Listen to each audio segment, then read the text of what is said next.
Order. This is a public hearing on the Committee of the Legislative Oversight on Resolution Number 240069. Mr. Maynard, will you please read the title of the hearing resolution to be heard today? Hearing Resolution 240069, authorizing the Committee on Legislative Oversight to hold hearings to investigate the city's progress on its carbon neutrality goals to meaningfully participate in the planet-wide effort to mitigate the effects of global warming. Thank you, Mr. Maynard. Let's jump right into it unless members of the committee have any remarks. All right. Mr. Maynard, will you please call the first panel to testify this morning? Of course. The first panel is Liz Lankinaw and Emily Shapira, but we're going to have Ms. Lankinaw joined by Nidhi Krishna and Dom McGraw first. Ms. Shapira, can you sit inside the rail? But yeah, much appreciated.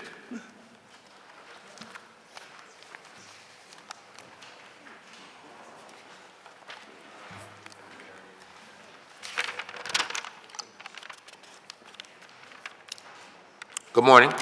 Thank you for being here today. Please state your name for the record, and you may begin with your testimony. My name is Elizabeth Lankinow. So good morning, Chairperson Thomas and members of the Committee on Legislative Oversight. My name is Elizabeth Lankinow, and I am the Interim Director of the Office of Sustainability. I'm here today to testify regarding Resolution 240069 to investigate the city's progress on its carbon neutrality goals. The Office of Sustainability was created in 2008 to promote policies and programs to meet the city's sustainability goals. To this end, our office works with partners throughout the city to improve the quality of life for all Philadelphians through advancing environmental justice, reducing carbon emissions, and preparing for a hotter, wetter future. While our office is immersed in this mission, we realize that for most people, goals like carbon neutrality can feel far off and unrelatable. However, we also know that the impacts of decades of global inaction are already widely felt, with vulnerable populations and people of color being affected most. Just ask the Philadelphia communities located in heat islands during ever more common heat waves, the property owners and renters experiencing flooding and water damage, the kids suffering from asthma because of poor air quality, and the households across the city that struggle to pay their energy bills. In this testimony, we will talk about the nuts and bolts of emissions reductions because it is our responsibility to advance these technical goals. However, curbing the human impacts of climate change and building resilience to the changes already happening are always at the heart of our work. It is also important to recognize that reaching carbon neutrality will be a truly collective effort. I am one person testifying on behalf of the administration.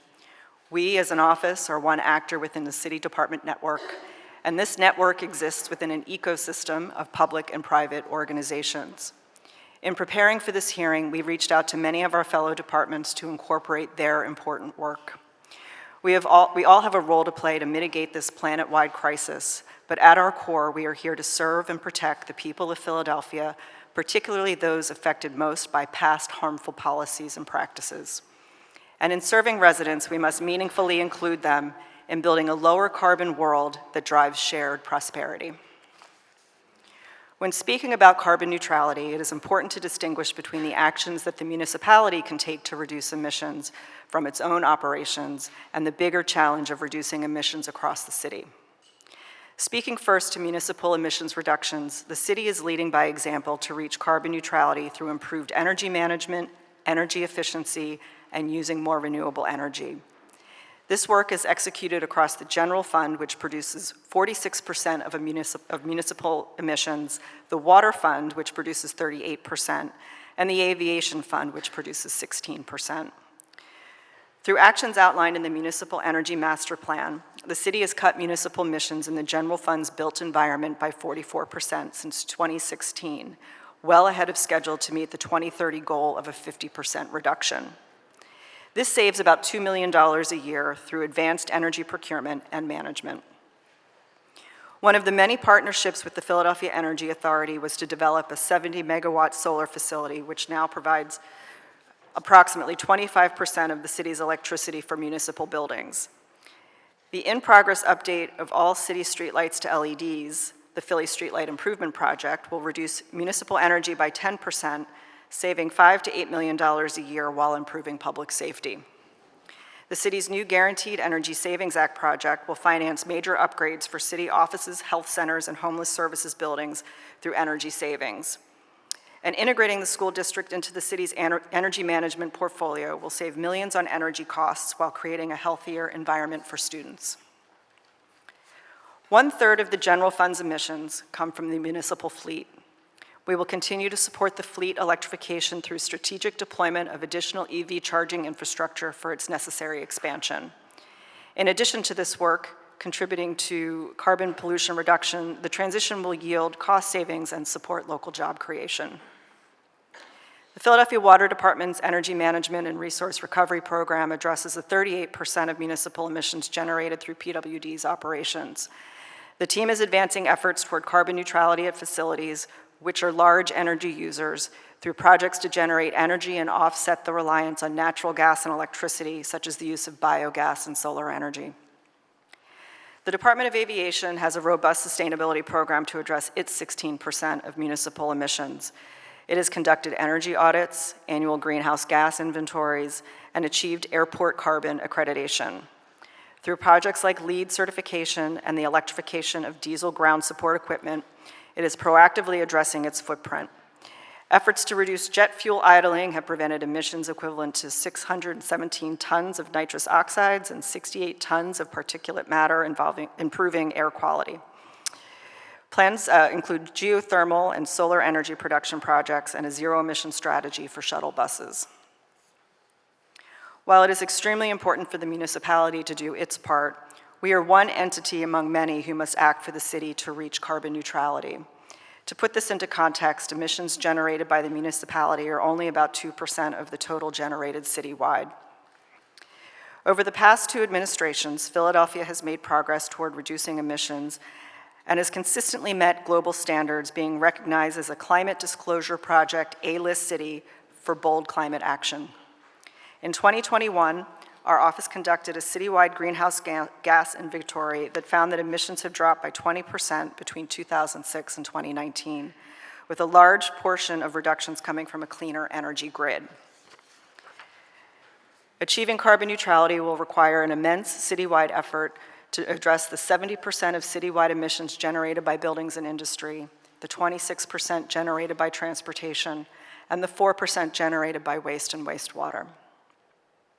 In 2012, the city took the first step in addressing emissions from large buildings citywide through the Building Energy Benchmarking Policy, which requires large building owners to report on their energy use.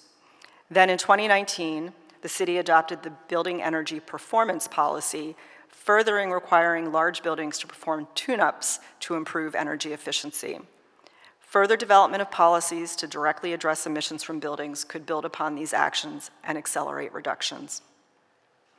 Expanding building energy policies to address buildings of all sizes is an important part of the equation, as most of our residents live in small, older houses that need updates to both reduce energy use and reduce high energy costs.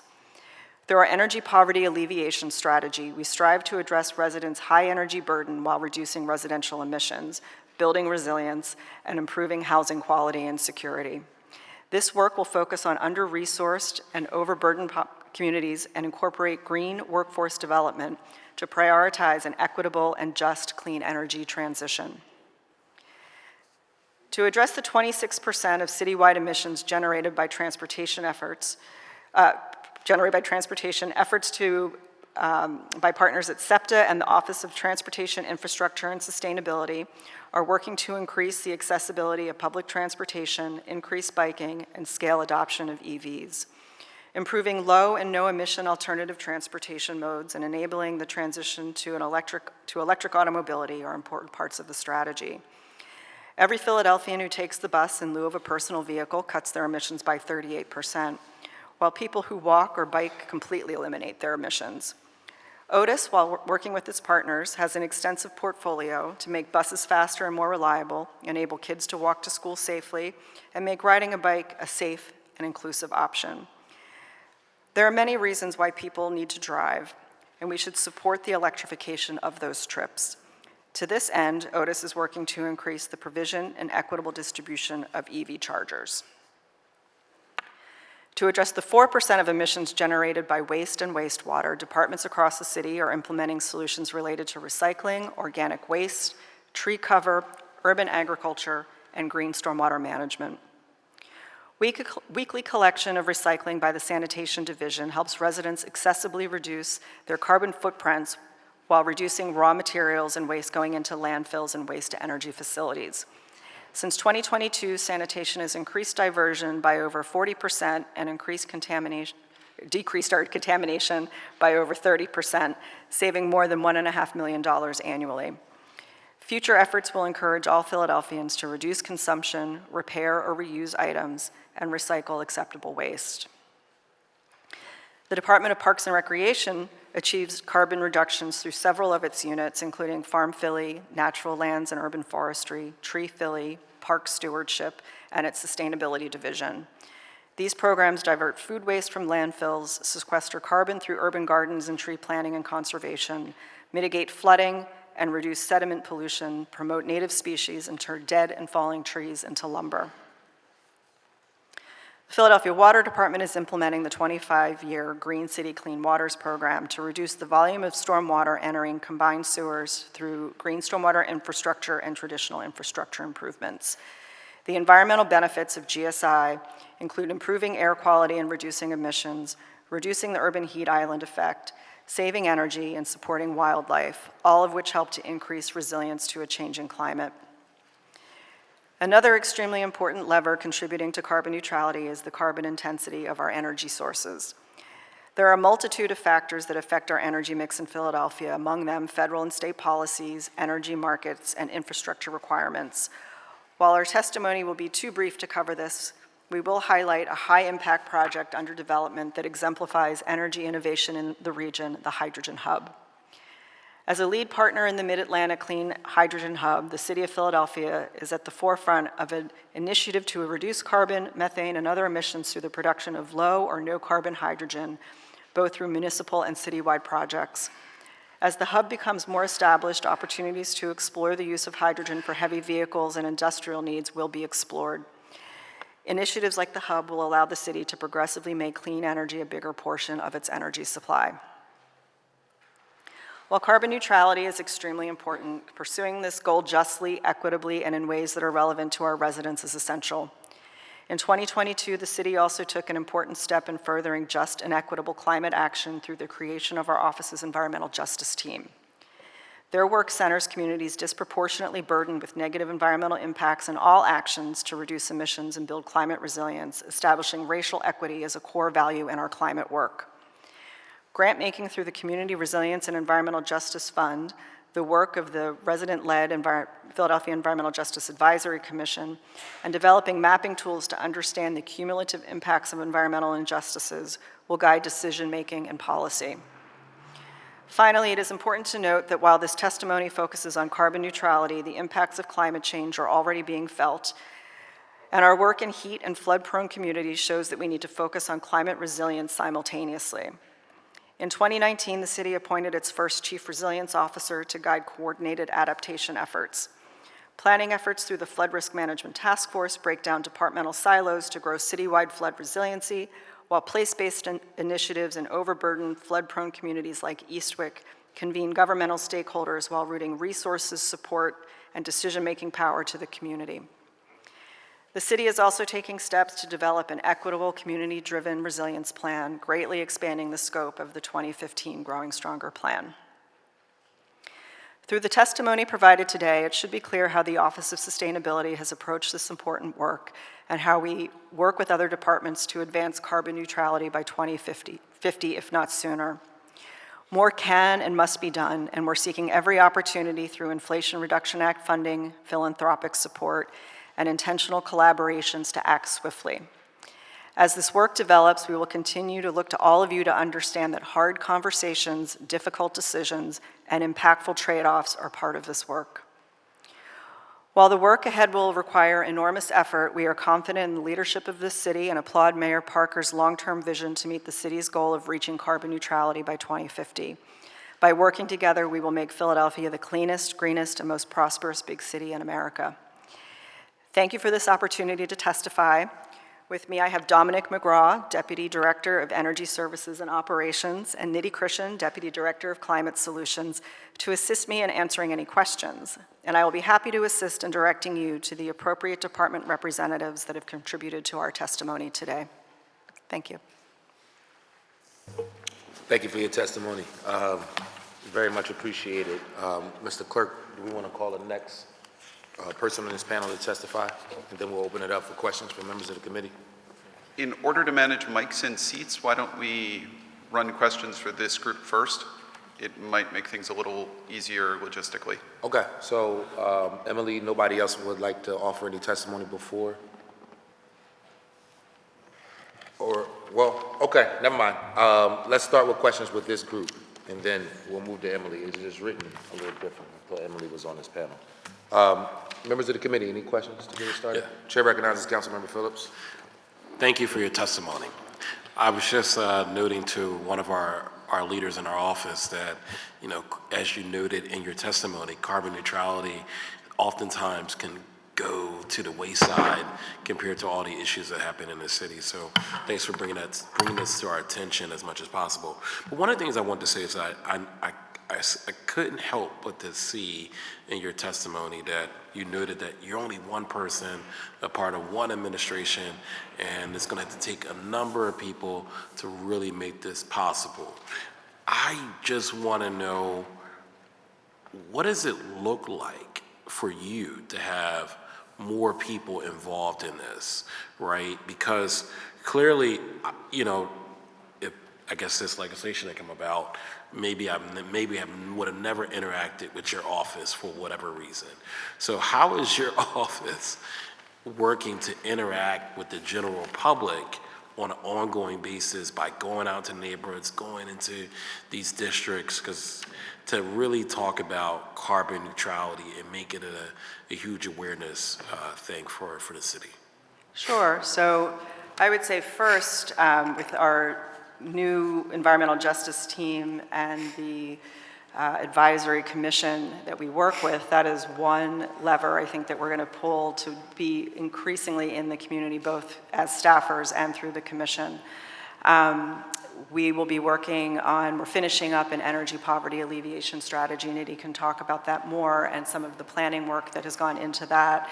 But figuring out sort of the next steps to be more present in the community to really work on what needs to be done to alleviate the costs of paying your energy bills. So those are just a couple ways.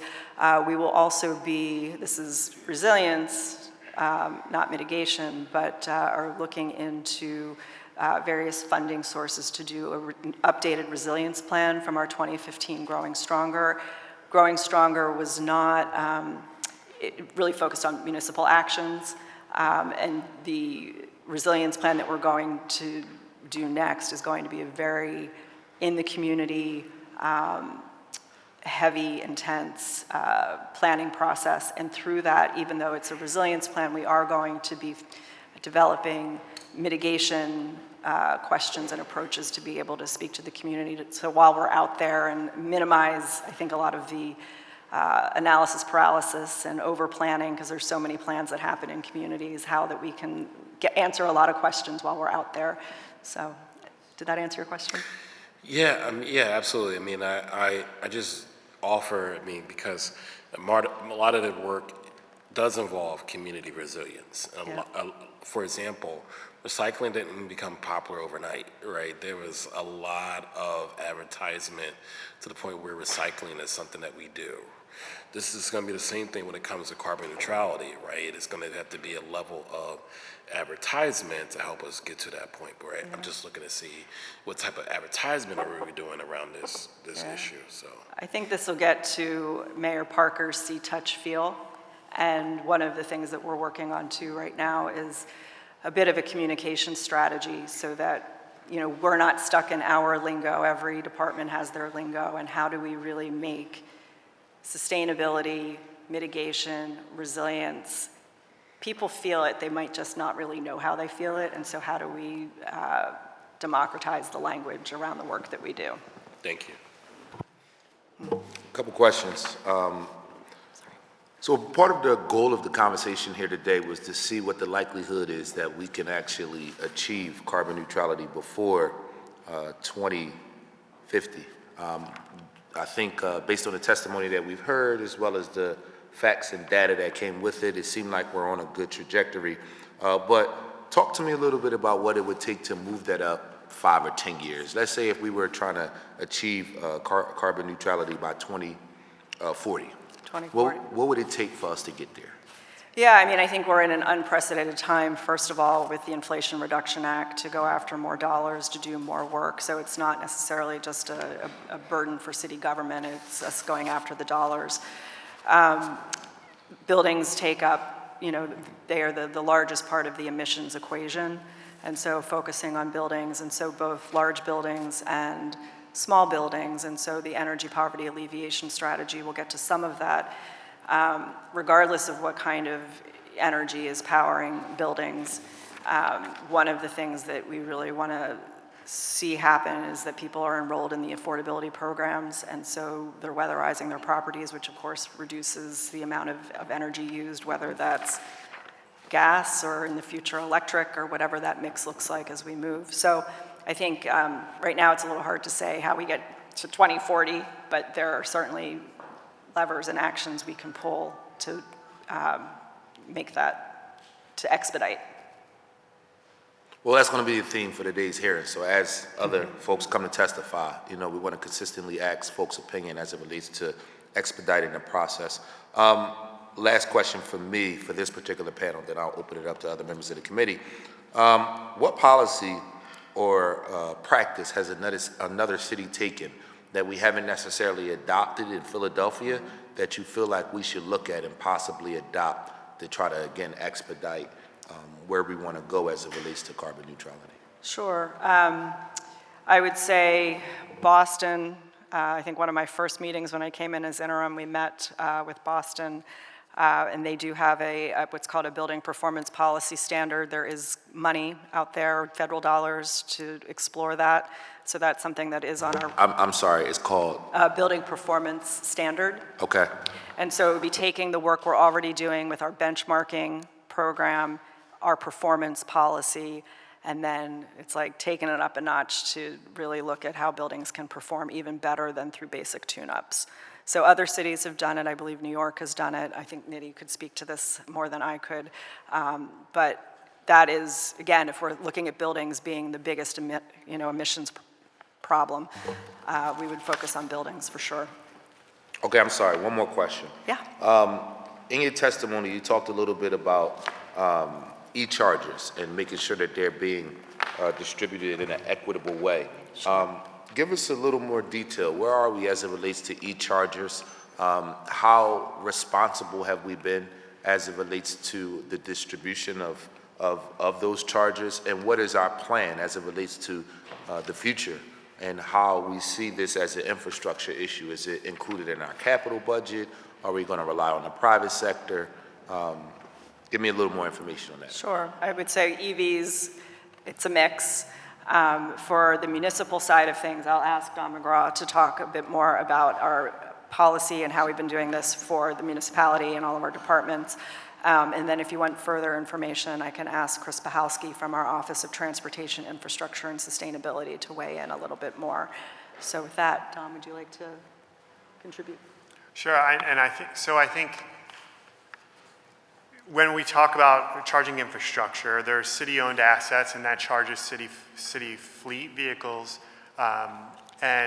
However, when we're talking about public charging, that is not something that the administration oversees, and so I think typically we're looking for industry to come in and fill that void. That's why we're seeing different chargers at different retail stops and things like that. So I think the concern is I'm sorry, for the record, I want to acknowledge that Councilmember Young has joined us as well as Councilmember Lozada. But I think the concern is that if we allow the private sector to, I don't want to say completely, but to take the lead as it relates to planning around e-chargers, we can look up and be in a position where a lot of poor communities and communities of color are again left out as it relates to another issue. So help us understand, how do we assure, as we're making this transition, which we're all excited about and we're going to advocate for, how do we assure that communities of color and poor communities are not left out? Because, I mean, if I'm in the private sector, what are we doing to incentivize this type of access? I just don't see how this is equitable, if it makes sense. And I'm not saying you're not doing it. I'm saying that for me, based on what I'm hearing, I'm not quite sure that my question is being answered. Sure, and Chris Polsky here from Transportation can speak to that. I think what I meant to say was what our office oversees is the distribution of fleet vehicle charging, and then, and like the policies that exist around that. So we work heavily with the Department of Fleet Services and how we can put charging infrastructure around so our city fleet can use it. But the Office of Transportation Infrastructure and Sustainability oversees the zoning policies around. Yeah. Good morning, Council Member. Chris Pahalski, Otis. I think you raise a really great point that the private sector, while we are seeing more and more charge points being installed, left to its own devices, likely will not end up with an equitable solution, just like we see so many other areas of our society. I think there's a few pieces we're trying to put together. One is looking at the zoning code to see how we can improve that to ensure that more charging is installed with new development. Something we did last year was apply for a federal grant to install charging around rec centers. We did not win that federal grant, but we're trying to learn from what the federal government did want to fund so we could readjust our strategy next time. And we're looking at several of the other federal grants, either through the bipartisan infrastructure law or the Inflation Reduction Act. 3 of the programs are NEVI, the National Electric Vehicle Infrastructure Program, CPRG, the Climate Pollution Reduction Grant, and CFI, who I can't remember the name of that one right now, but there's a bunch of different grant opportunities that we can look to jumpstart it. I think the other thing is looking at what are the incentives and where does the private sector want to go, and how can we put our thumb on the scale, so to speak. I think we're still learning in that. It's probably too soon to talk about a budget ask in either the capital or operating budget, but it is something we're looking at, developing a plan. We're hoping in the next few months to put out the start of a strategy around electric vehicle charging. Chris, you've been testifying in hearings with me too much, so you already knew where I was about to go. I would love to, and I just want to put this on the record, and then I'll recognize other members who may have questions. I would love to see a proactive plan that allows the city to partner with other departments that already exist, such as Parks and Recs, like you said, or the libraries, to be able, I mean, imagine someone being able to charge their car at the library, go in and be able to get some work done, and read some books, and then be able to come back, and because our libraries are dispersed in a way that's equitable, as well as our rec centers, there's a path to being able to address that issue. So thank you, Chris. I appreciate your testimony. Chair recognizes Vice Chair Landau, then Councilmember Young. Thanks. Thank you so much for all your testimony. I have a couple questions that include, I am still forever struck by that 70% of our emissions are coming from buildings throughout the city, and really also I'm very interested in anything else we can do to help us speed up the repairs that we need to make any of the energy efficiencies in this building. So whether it's Boston, New York, whatever information you can give to us that would help us, help you, and help all of us, we really would like that information. I'm excited at this time of whole home repairs coming and basic systems repairs that we can start holistically looking at our buildings, but lower income people need help. Our big building people need to focus on all of us because it's got to be a part of their kind of social compact of having, their industry or their building here in the city of Philadelphia.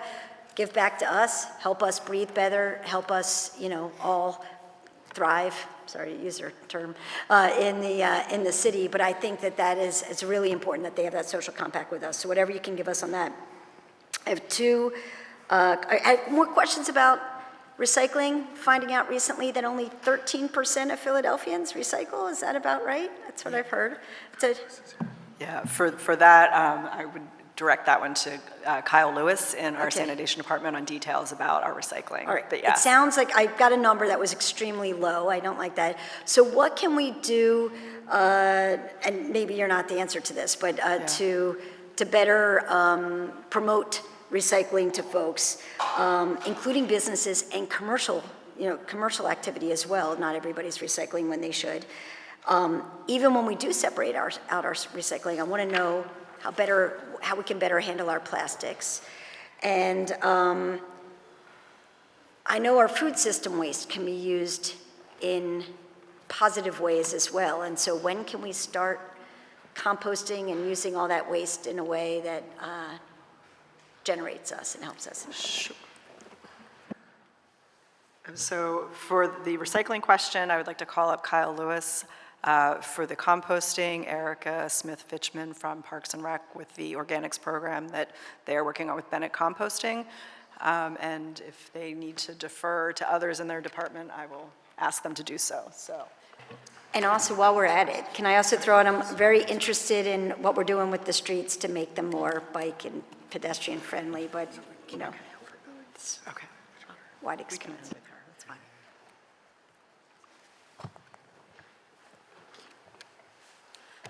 Good morning. I am Kyle Lewis, Recycling Program Director with the Sanitation Department. So I want to address the 13% first. It doesn't necessarily mean that 13% of the people are recycling. It means that 13% of the waste that we are collecting is being diverted by recycling, diverted to recycling. We also have a number of other, and that is a statistic for our curbside collections. We also recycle through our sanitation convenience centers. We recycle metals, we recycle fluorescent light bulbs, we recycle yard waste, white goods, and batteries also at our sanitation convenience centers, as well as we take tires for disposal. And so that number of 13% is the curbside collections number. And I can get you, if you'd like, the broader number from the recycling of the materials at the sanitation convenience centers. And then there were other questions, but I can't say that I have them in my So head. thank you for that, that's great. Can we do better with plastics? And then also food waste and composting at some point? So we can certainly do better with plastics. Currently in the city of Philadelphia, we recycle plastics numbers 1, 2, and 5. So what we tell our public is that we recycle 215s and the 215, right? And so it's an easy way for them to get to know what they can recycle, because the truth of the matter is that, the plastic industry is playing a little bit of a trick in that all of the plastics with that recycling symbol, that Mobius, those chasing arrows in a triangle, all of those plastics are not really recyclable. There's not a market for all of those plastics. And so we try to be very specific with our public as to what materials are accepted recyclable, because the truth of the matter is that in order for it to be environmentally viable, it needs to be clean recycling. And so we, and my office and sanitation have been constantly and constantly are doing a large push in order to let people know what's recyclable, what's not recyclable, acceptable. I had somebody, I was at actually a party this weekend, and she said, "Oh, just put it in the recycling bin." And I was like, we haven't had the "what is my job" conversation, right? But I ended up kind of explaining to the party, why this plastic is recyclable and this one isn't. And so it is messaging that is something that we're consistently getting out to our public, and we ask if any city council people, if you are having events, if you're having staff meetings, that we be able to come in and teach that, because we find that talking with people about recycling in a more intimate setting is really what changes their behavior. And so I suppose the larger question also is, can we I want to handle plastics in the best possible way we can here in Philadelphia as well. I know we now know what's recyclable, but we want to also make sure that we are recycling in the healthiest way possible here in Philadelphia. And then also wanted to get to food waste too. Right. I mean, in terms of the recycling, we don't use a chemical recycling process. We sort, bale, and it is a contracted company that we work with. Our current contract is with Waste Management, and it's right on Bly Avenue in Philadelphia. And so that material is sorted out, baled, and then sold to the markets. We're not there's no stockpiling of materials. It's really being sold. You know, your phone cases is likely made out of recycled plastics as well as other items that we use every day. And so I want to make sure that I'm answering your question, but honestly, I'm not clear on what you mean by how can we better handle plastics. Someone is taking the plastics and putting it into a different form to create new plastics. So it's harming someone somewhere, right? There's like the processing plant is not the safest place in the world. So that's what I was looking into. But we can also talk more offline about that as well. I would love to do that. And then the food waste. And in terms of food waste, we sanitation have been working with the water department in order to work on an anaerobic digestion process of taking the food waste that is source separated organics, taking them, turning them into a slurry, and then that would go into the water department's digesters to really just enrich the pellets that they're already making. And so we have been investigating that. It is an ongoing process. There's been a benchtop study with Temple University for that process, and that was successful. But the water department has to make sure that the process will not foul up their digesters, because that's not something that, you know, we can afford to happen. The waste that comes out of the city of Philadelphia has to be processed and you know, kind of gone into the system and gets out of the system within a certain timely fashion. And so that's what we're in sanitation doing. And then I know that Parks and Rec has a community compost network, as well as is looking to expand composting within Parks and Recreation Centers. Thank you. Thank you. Chair recognizes Councilmember Young. Thank you, Mr. Chair. A few questions, actually, along the lines of things that have been testified to today. Has the city, there was an article that came out a couple months ago about L&I and, the fact that, there isn't enough chargers for the electric vehicles, right? So has the city done any type of study to determine what its own needs are for electric charging vehicles, and is that somewhere published that we as council members can take a look at? Sure, I'm going to defer this to Dom. Sure, yeah. So we are actively working with departments to assess their need. We know what a vehicle conversion strategy would look like as far as, and that's highlighted in our municipal clean fleet plan. And so looking at how we can transition our light and medium duty fleet to electric. Heavier, on the heavier side, the technology isn't quite there for our needs. But so now as we're transitioning and electrifying our fleet and moving that forward, the need for infrastructure is growing. And so we have been assessing sites to find out where the best is for our operating departments. Some of our operating departments lease garage space, some are on municipal assets. And so while we're working on building out that infrastructure, we have a charging contract to use with EVgo currently.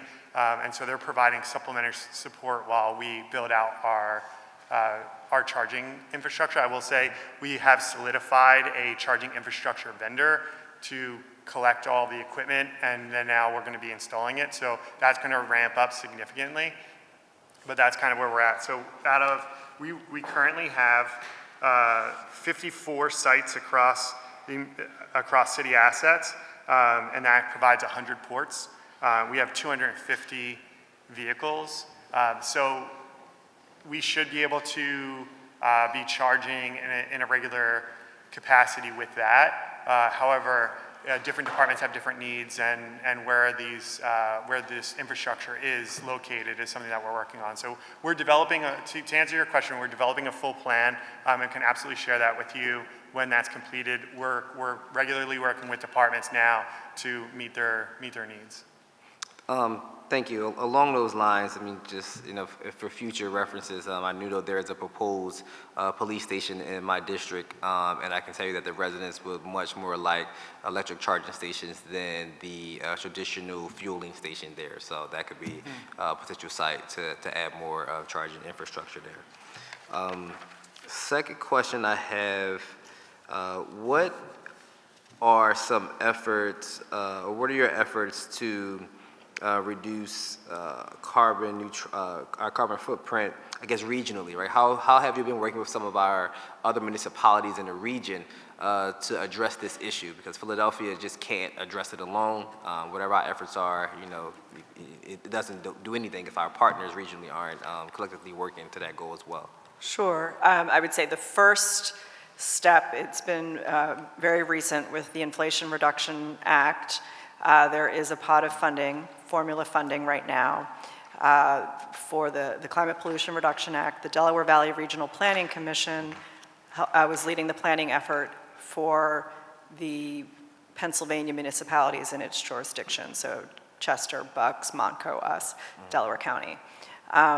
From there, so the formula funding is a guaranteed $1 million that is used to develop a plan. Hot on the heels of that, within a month, we had to be assembling a list of implementation projects. And so that too is a collaborative effort with Delaware Valley Planning and other municipalities, because their needs and their readiness is very different than our needs and our readiness. So the plan was just submitted. I think the email came in today, and the projects have been identified, and they relate to things reducing building emissions, active transportation. There's, I think, 7 to 9 different areas of focus in that really will help address reducing the carbon footprint, not just in Philadelphia, but for others, since we know this does not respect geographical boundaries. And Nidhi, is there anything else would you like to add to that? Sorry. The Philadelphia Energy Authority is leading an application for implementation dollars for the CPRG, coordinating all our projects. I'm sure I'll let them speak more about that, but really good. Thank you. Thank you. And one more question, just on the recycling. Is there any literature that we can give out to our constituents on how to recycle?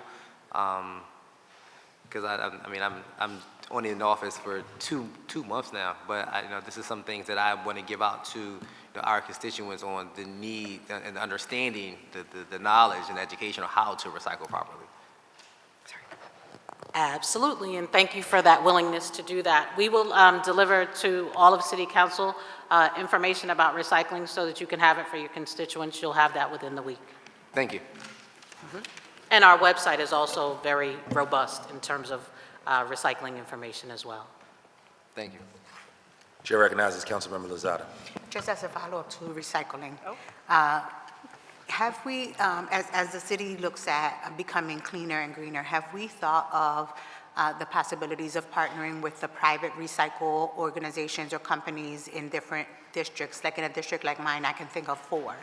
Have we thought of partnering with them to help receive some of those appropriate and maybe non-traditional items that would show up in recycle centers to help us respond to the need and eliminate those items from ending up on our sidewalks, as they often do, because people are not educated on where do I take it, what is appropriate and what is not. So we've partnered with many organizations, and we're happy to continue to do that. We have a recycling and a donation resource finder that's online that, if I'm being honest, it needs to be updated, and we have plans to update that. And you can go to that recycling and donation resource finder and basically type in any type of material that you have, and it will tell you where to recycle it. And so we partner with all of those organizations that are currently on the Finder, and again, we will update and grow the Finder, excuse me, and partner with more organizations. And so if you have those organizations in your community, please send them our way, and we will make sure that they get onto the Finder. We also, one of the key items I left out that we collect at our sanitation convenience centers are electronics. And so we do collect electronics at our sanitation convenience centers as well. And we partner with community organizations throughout the year and do presentations in, church basements, at community organizations. And again, we're happy to do that. Whatever information, any invitation that we receive, we're happy to say yes, because we want people to get information about recycling. And again, when we go to organizations, one thing we do is just play a recycling sort game with everybody, right? We do that from kids to, full-grown elderly adults, because many of us have been recycling for many years, but we're not doing it right. And it's really critical that we do it right. And so any of those organizations that you have in mind, please send them our way, because we will be happy to go to any meeting. I don't care if it's a meeting of 5 people or a meeting of 500 people. We're happy to be there and show people how to recycle and encourage them to recycle, because it ultimately affects us all. Thank you. Thank you. Chair recognizes Councilmember Phillips. So this is what I want to say, and I think it's really important. We have in different districts various events and programs. A lot of the events and programs are tailored to certain issues and concerns. So it really sometimes, if we have the ability to fit you in or fit someone like yourself in, that's fine, but it's not always our focus, right? I think your office would benefit from organizing your own events, your own programs, and then just inviting district council members as well as at-large members if need be to come to the event and help promote the event and so forth. But you all have to begin to do the legwork to make awareness about this, because you are the experts, you're the leaders in this, and I think it's really important that be like this office becomes a team player in organizing its own events rather than waiting for us to organize it. Because one of the things I'm thinking about is that there are children out there. There should be presentations in schools where you're talking about the importance of recycling. There's senior citizens that are, in need of understanding why recycling is more important than maybe some archaic ways that they might have been doing things. Whatever that may be, I just think it's important that you all have to do the promotions and awareness of your office a lot better and find yourselves more connected into the neighborhoods. Well, I certainly appreciate I certainly appreciate that, the thought that we need to do a better job, and so we will certainly look at that. We do a lot of community meetings through our Block Captain Network, because they are part of sanitation, and so we'll go out to Block Captain meetings and have conversations with them at Block Captain meetings as well. But we can certainly look at doing additional events throughout the community so that we get the word out more. And as far as you mentioned the schools, we actually right now are just awarding our Green Schools program. Our Green Schools program are grants to schools, whether it be parochial, private, or public schools that encourage environmental sustainability. And so we have projects proposed that are installing a water fountain that takes reusable bottles in the schools, and then everybody gets a reusable bottle so that cuts down on plastic waste. And we have projects proposed for vertical gardens and different things in order to beautify and promote environmental sustainability. Yeah, that's a great program, but that also that rewards the schools and the kids who are into that. We have kids that I see every day throw trash on the ground. We have kids every day that I see that are certainly not thinking about recycling when they're dumping things into trash cans and so forth.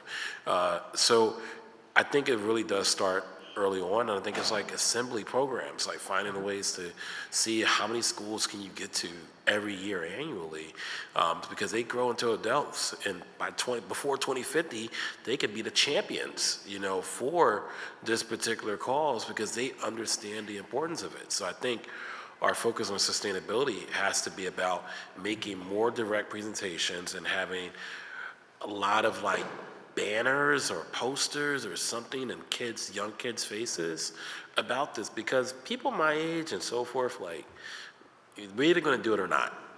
But our kids are our future, and they actually can be the more brilliant ones to help us understand why this is important.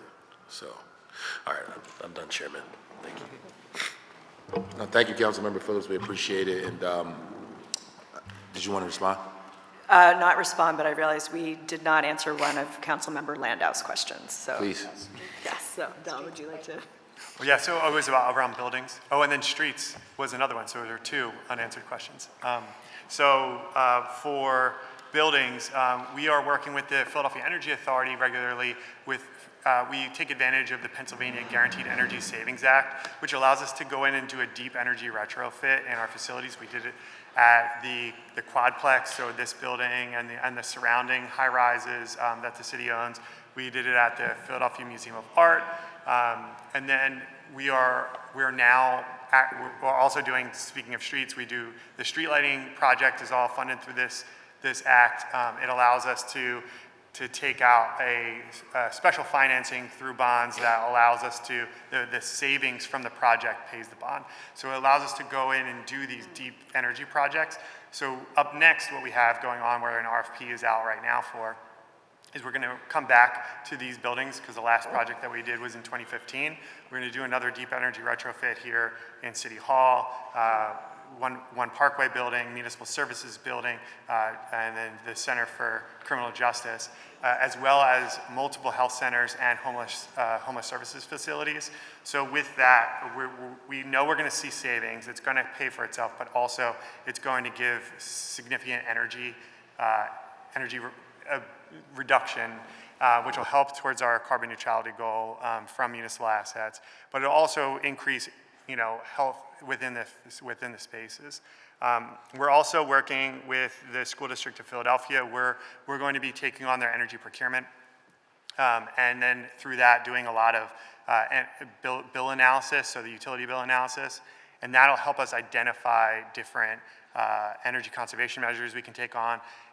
The Energy Authority has already been working with them on the Pennsylvania Guaranteed Energy Savings Act, and they've been doing multiple projects, and so Emily can speak more to that. But really like looking at how we can kind of go deeper, and maybe we can kind of target some facilities because of the findings that we'll find through energy analysis there. And then can you repeat your streets question? I just wanted to know, you might or might not be the right person to answer this, but what are we doing with our streets to make them more biker and walker friendly? Oh, sure. Sure, Chris, yep.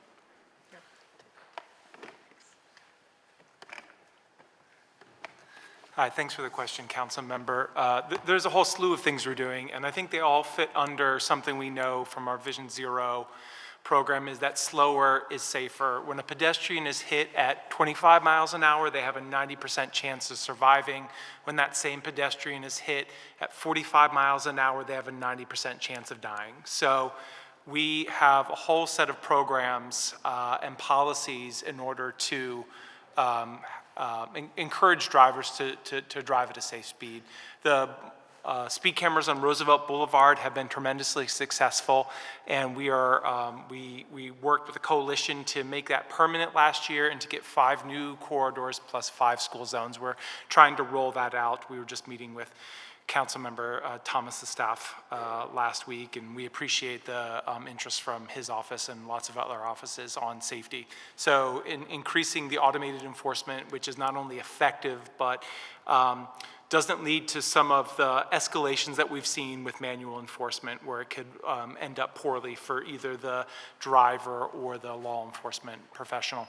We also have a whole bunch of from very small programs like the speed traffic calming request program, which we recently worked with the Streets Department to reform that program to make it more user-friendly for residents to request speed cushions and other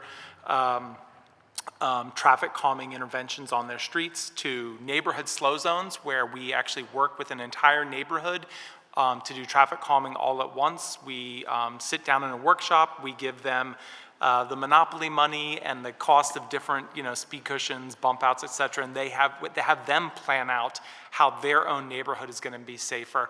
And then all the way from really large infrastructure grants, like last year we got a RAISE grant to do traffic calming at 7 schools in North Philadelphia. So those are all the types of things that we are doing. We could probably spend the next hour talking about it, and would love to it whenever at your convenience. Thank you. And then I'll just add additionally, the Philly Streetlight Improvement Project. Chris, hold on, Chris. Hold on. Well, the Philly Streetlight Improvement Project will also significantly increase visibility, and so, going towards our Vision Zero goals. Thank you. Oh, go ahead, please. I did want to take an opportunity, and thank you, to address the councilman's comments on the school assemblies. The Green Schools program is a threefold program. It is the grant program. It is the offer to the schools to come in and do assemblies and classroom visits with any of our staff, whether that be about recycling or whether that be about green jobs in general or jobs in sanitation. We have a lot of, to just put it honestly, we have a lot of black males who are in positions of authority in the sanitation department that I think is a good image for students to see, and so we offer the schools the opportunity for any of our sanitation staff to come in and have conversations via assembly or, as I said, classroom visits on any range of topics, depending upon ages. The other component of the Green Schools program is that we offer the schools that we will come in and do a waste audit and show them how they can better manage their waste within the schools. And so, again, the Green Schools program is those three components. It's the grants, it's the assemblies and classroom visits, and it's waste audits. We've also partnered with the school district, and it is certainly time to revisit. And we can certainly be more proactive in kind of calling the schools and asking them, as opposed to just, sending them out an email. So I certainly agree with that. But we have partnered with the schools in that our posters, we've edited our posters to put school district logos and identification on them, and then they hang in the school district cafeterias. And so I appreciate all of the suggestions that come out of these meetings because, we certainly can't think of everything, and appreciate your comments, and we will take them to heart and pursue them. Thank you. I just want to say I appreciate you sharing that insight and the work that you're doing. Certainly continue it. And as you said, I think that being really proactive, having a calendar of events, aggressive about getting the relationships into the schools will make a world of a difference. For a program of that nature, it could make a huge impact on the lives of kids, especially if we not only enforce it through assembly, but also reinforce it through teachers and so forth, have the school district reinforce it throughout their lessons and so forth as much as they can. So yeah, I think we just have to be a little bit more aggressive with it. So thank you. Thank you. Thank you, Councilmember Phillips. Councilmember Young, did you have another? Yes, sir. Chair recognizes Councilmember Young. Thank you. The implementation of the Philly Streetlight Improvement Project, are they city workers that are actually changing out the lights, or are they privately contracted? No, it is contracted out it is Amoresco is the company, and then they have subs that work with them. So if it is an issue with an existing streetlight, it would go to the streets department. But as we're moving forward with this project and going neighborhood by neighborhood, that they will be targeted for retrofit. If that makes sense. Yeah, and was that like RFP'd out? Like, how was that company? Yes, it was a full RFP. Okay. Oh, yes. Chair recognizes Councilmember Lozada. this is before Councilmember Lozada go. You spoke about was it RAISE grant program? Please tell me that the majority of that money was spent on the 12% of the roads that produce the majority of our car accidents in the city. Please tell me that's the focus of Yeah, this grant. so none of that money has been spent yet because they made the raise announcement last year. It usually takes over a year to get the grant under contract and another 2 to 3 years to move through the design process until we get to construction. So That makes the city look fast, but okay. well, some of it's the federal, yeah, the federal government doesn't always move as fast as we want, but I know they're trying. But yes, we specifically selected those schools to try to target a lot of the high injury network. Not every mile is, but because kids walk a lot of different directions, but we targeted those schools because they were in neighborhoods that both had a lot of high injury network streets and they were low income minority communities that were suffering disproportionately from traffic violence.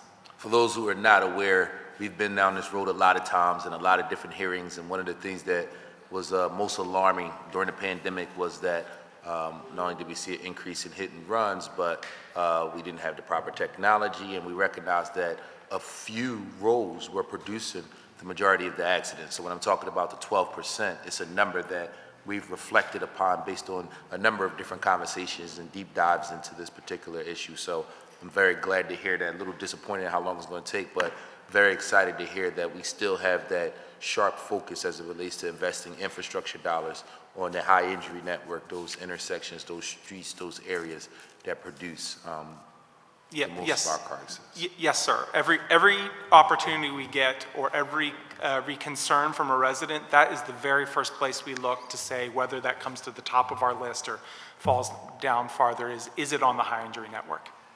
This is the last question. Chair recognizes Councilmember Lozada. Very quickly, I know out of my office, we have prioritized recreation centers, schools, and parks for street calming measures and speed bumps. But we have a list of residents who have put in petitions to request speed bumps. Do we know what is it going to cost us to be able to install these speed cushions in the applications or in the requests that have already come in? Do we know how many we've been requested or that are in the pipeline? How do we figure out, how do we prioritize them? When I talk to police say, well, that we base them on accidents. And in some of our intersections, it's difficult to understand the numbers that police are reporting based on what community residents are saying, or just standing on that corner and seeing how traffic moves. So are we analyzing that? How do we do that if we're not? And what are the results of the reports that you guys are getting if you're actually doing it? Yeah, that's a great question. So on the crash data, we know that not every crash is reported. So sometimes when we're having a conversation and we say, hey, we don't see any crashes at this intersection, almost always the residents say, you don't know about the one that happened last week with the overturned car, and not every crash is reported. I don't have those numbers at my fingertips, but I can I can go back and work with the streets department to get you that list of what would it cost to identify everything that's currently on the list. We know this is an increasingly popular program where more and more residents are seeing that they can't walk to school they can't walk their kids to school safely. They can't go to the corner store to pick up a gallon of milk without fearing for their lives. So we know it's popular, but we can try to get that number and get back to you. That'd be awesome, yes. And as it relates to the lights that Councilmember Young mentioned, I know that in order for a bulb to be changed, there's a certain process, but if I understand correctly, the city is in the process of changing the actual unit, right? The street light. Do we know, or how many have been changed up until now? What is left? How much is that going to cost us? And how do you select which go first? Yes, I'm going to pass it to Emily Shapiro from the Philadelphia Energy Authority. Instead of passing that question to Emily, why don't we move to the next panel, which is Emily? Okay, that's fine. That's fine. Thank you. Thank you very much, and that is a great segue. I did want to say that a lot of our work, we do work with the Energy Authority very closely, and we need them, so thank you. Thank you to the panel. Thank you to the entire admin team. We appreciate all you're doing, and we look forward to having this conversation again sometime soon. Thank you. Mr. Chair, will you please call the next panel? We're going to go with Emily and the professor, right? That's correct, Mr. Chair. Emily Shapira and Rob Cupper. Professor Cupper, will you come forward as well? Emily, we'll start with you. Please state your name for the record, and of course, you may begin with your testimony, and I think Councilmember Lozada already has dibs on first question. Absolutely. My name's Emily Shapira. I'm the president and CEO of the Philadelphia Energy Authority. Good afternoon now to Chair Thomas, members of the committee. I think you all know, and I'll summarize my testimony, you have it in writing. The Philadelphia Energy Authority is a municipal authority chartered by City Council and the mayor in 2010. We report up to a board that's appointed by the mayor and council. We're focused on building a robust and equitable clean energy economy here in Philly. We support and enable the city, the school district, and the private sector, including in particular affordable housing, to access, develop, procure, finance, and implement energy projects that help drive to our carbon neutrality goals while at the same time addressing some of Philly's biggest challenges like poverty, education, public health, Vision Zero, and public safety, and much more. In 2016, in partnership with then City Council President Clark, we launched the Philadelphia Energy Campaign, a $1 billion 10-year investment in energy efficiency and clean energy projects to create 10,000 jobs. We are well on our way to meeting these ambitious goals. We're about to formally announce our 2023 numbers, but I can preview you here that we've supported more than $900 million in projects just through 7 years of the program and have created over 7,500 jobs so far. We view our role as implementers, so that's why a lot of the questions that you're asking about energy projects to sustainability are coming back my way. We follow the lead of our city's leadership and the Office of Sustainability when they set policy and priorities, while we focus on the nitty-gritty needed to execute programs and projects. So we hold long-term contracts on behalf of the city, including for street lighting, issue bonds, manage complex energy procurements on behalf of the city. We provide technical support to the school district. We run consumer and business-focused programs that enable the marketplace to drive climate adaptation, just like you were talking about with things like EVs or energy efficiency in buildings, to Councilmember Landau's point. And then we also run workforce development programs that build on-ramps to employment in this industry, particularly for historically marginalized populations. We exist to help Philadelphia's climate efforts scale bigger, move faster, and break down barriers to clean energy and its benefits. I want to give a few examples, and I will answer some questions as I do that. The first is the Philly Streetlight Improvement Project. Of course, that's in partnership with the Streets Department and the Office of Sustainability.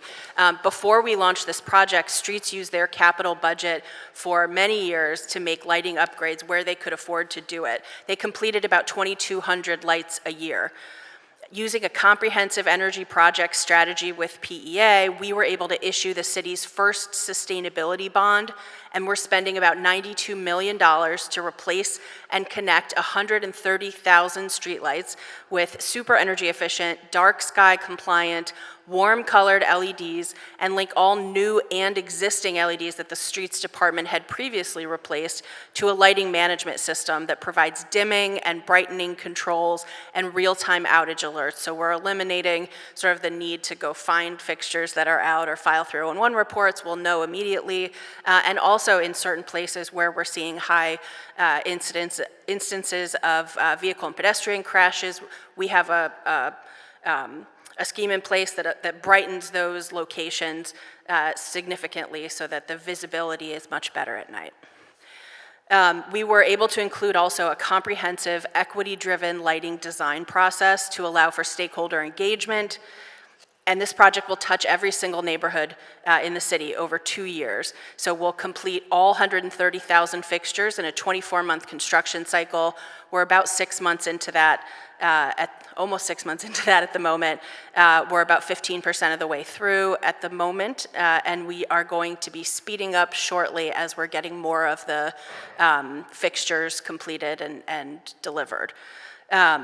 The project pays for itself in just over 10 years, provides local economic benefits and employment through auditing. We're doing local assembly. You may have seen the recent news article about the local assembly plant out in West Philly. And we're using Future Track to clear trash and debris out of alleyways so that we can get in there to change the light fixture. The project was procured by PEA, so to Dom's answer, we used a Guaranteed Energy Savings Act procurement, which allows us to procure a single energy services company. That company is called Amoresco. They bring in subcontractors per our requirements. So it's all, the same sort of prevailing wage union labor that you would see on any other project. We just don't do separate 4-part bidding.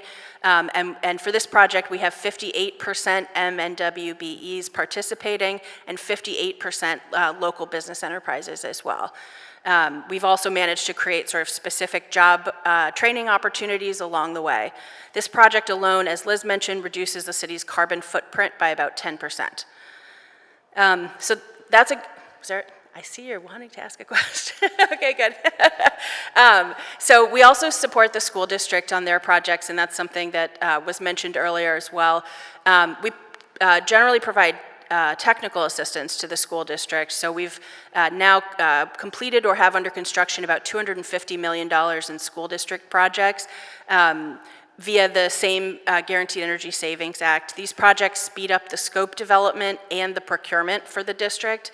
And in now 23 schools, we've reduced energy costs by anywhere from 15 to 50%, depending on what's done in there, and included major capital needs like boilers, air conditioning, proper ventilation, windows, remediating hazardous materials, and much more.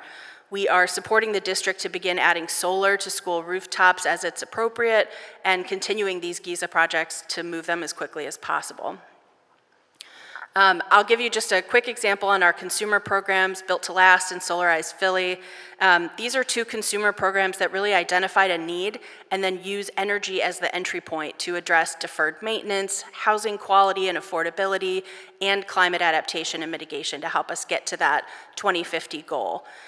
Built to Last is a program that layers, coordinates, and supplements all of the city's existing home repair programs, including basic systems repair, weatherization, utility programs, nonprofit programs, healthcare programs, and more to fundamentally restore safe, healthy, affordable homes for low-income homeowners and prevent displacement. Wherever possible, we electrify and provide air conditioning for homes via heat pumps and add solar to the roof for affordability. Thank you. We've completed or are under construction in over 320 homes in about 18 months with a wait list of over 1,300 homes. We have current funding for 400. I'd also like to just mention Solarize Philly. It's the largest program of its kind in the nation with over 2,700 homes adding solar to their roof over the last 7 years. 45% of those homes belong to low and moderate income families. Our success has set the stage for up to $250 million in federal funding from the Inflation Reduction Act, which we expect to find out about this month. Thank you. And I mentioned workforce development. I'll just say we partner primarily with existing workforce development organizations and industry experts to really flip on its head who benefits from the growing clean energy economy in Philadelphia. We run or support a variety of training programs like Bright Solar Futures, the Green Retrofit Immersive Training Program, or GRIT, and others to bridge the gap in what the industry often describes as a labor shortage and the unemployment rate among marginalized populations in Philadelphia. Our approach is high-touch, low-volume training and wraparound services to ensure that our trainees are fully supported to complete classroom training as well as field internships, earn valuable industry certifications, and are able to successfully connect to and maintain full-time, family-sustaining careers. And I'll just wrap up with a few recommendations for this committee on additional steps Philly must take in order to achieve carbon neutrality by 2050. First, we need citywide accountability to specific goals across every city unit. We have to hold ourselves accountable for our commitments. This means that transparency, planning, and oversight has to be non-negotiable and rise to the importance of our other most pressing challenges. It can be tough to prioritize what feels a long way off when we have immediate, critical issues facing us on a day-to-day basis. But 2050 is not far off for the immense scaling up that we will need in order to stave off the worst effects of climate change in Philadelphia. We can do both, but it will require ongoing commitments. That means that all city departments should be integrating the city's climate strategy into performance metrics, and all capital and maintenance projects must include a climate lens.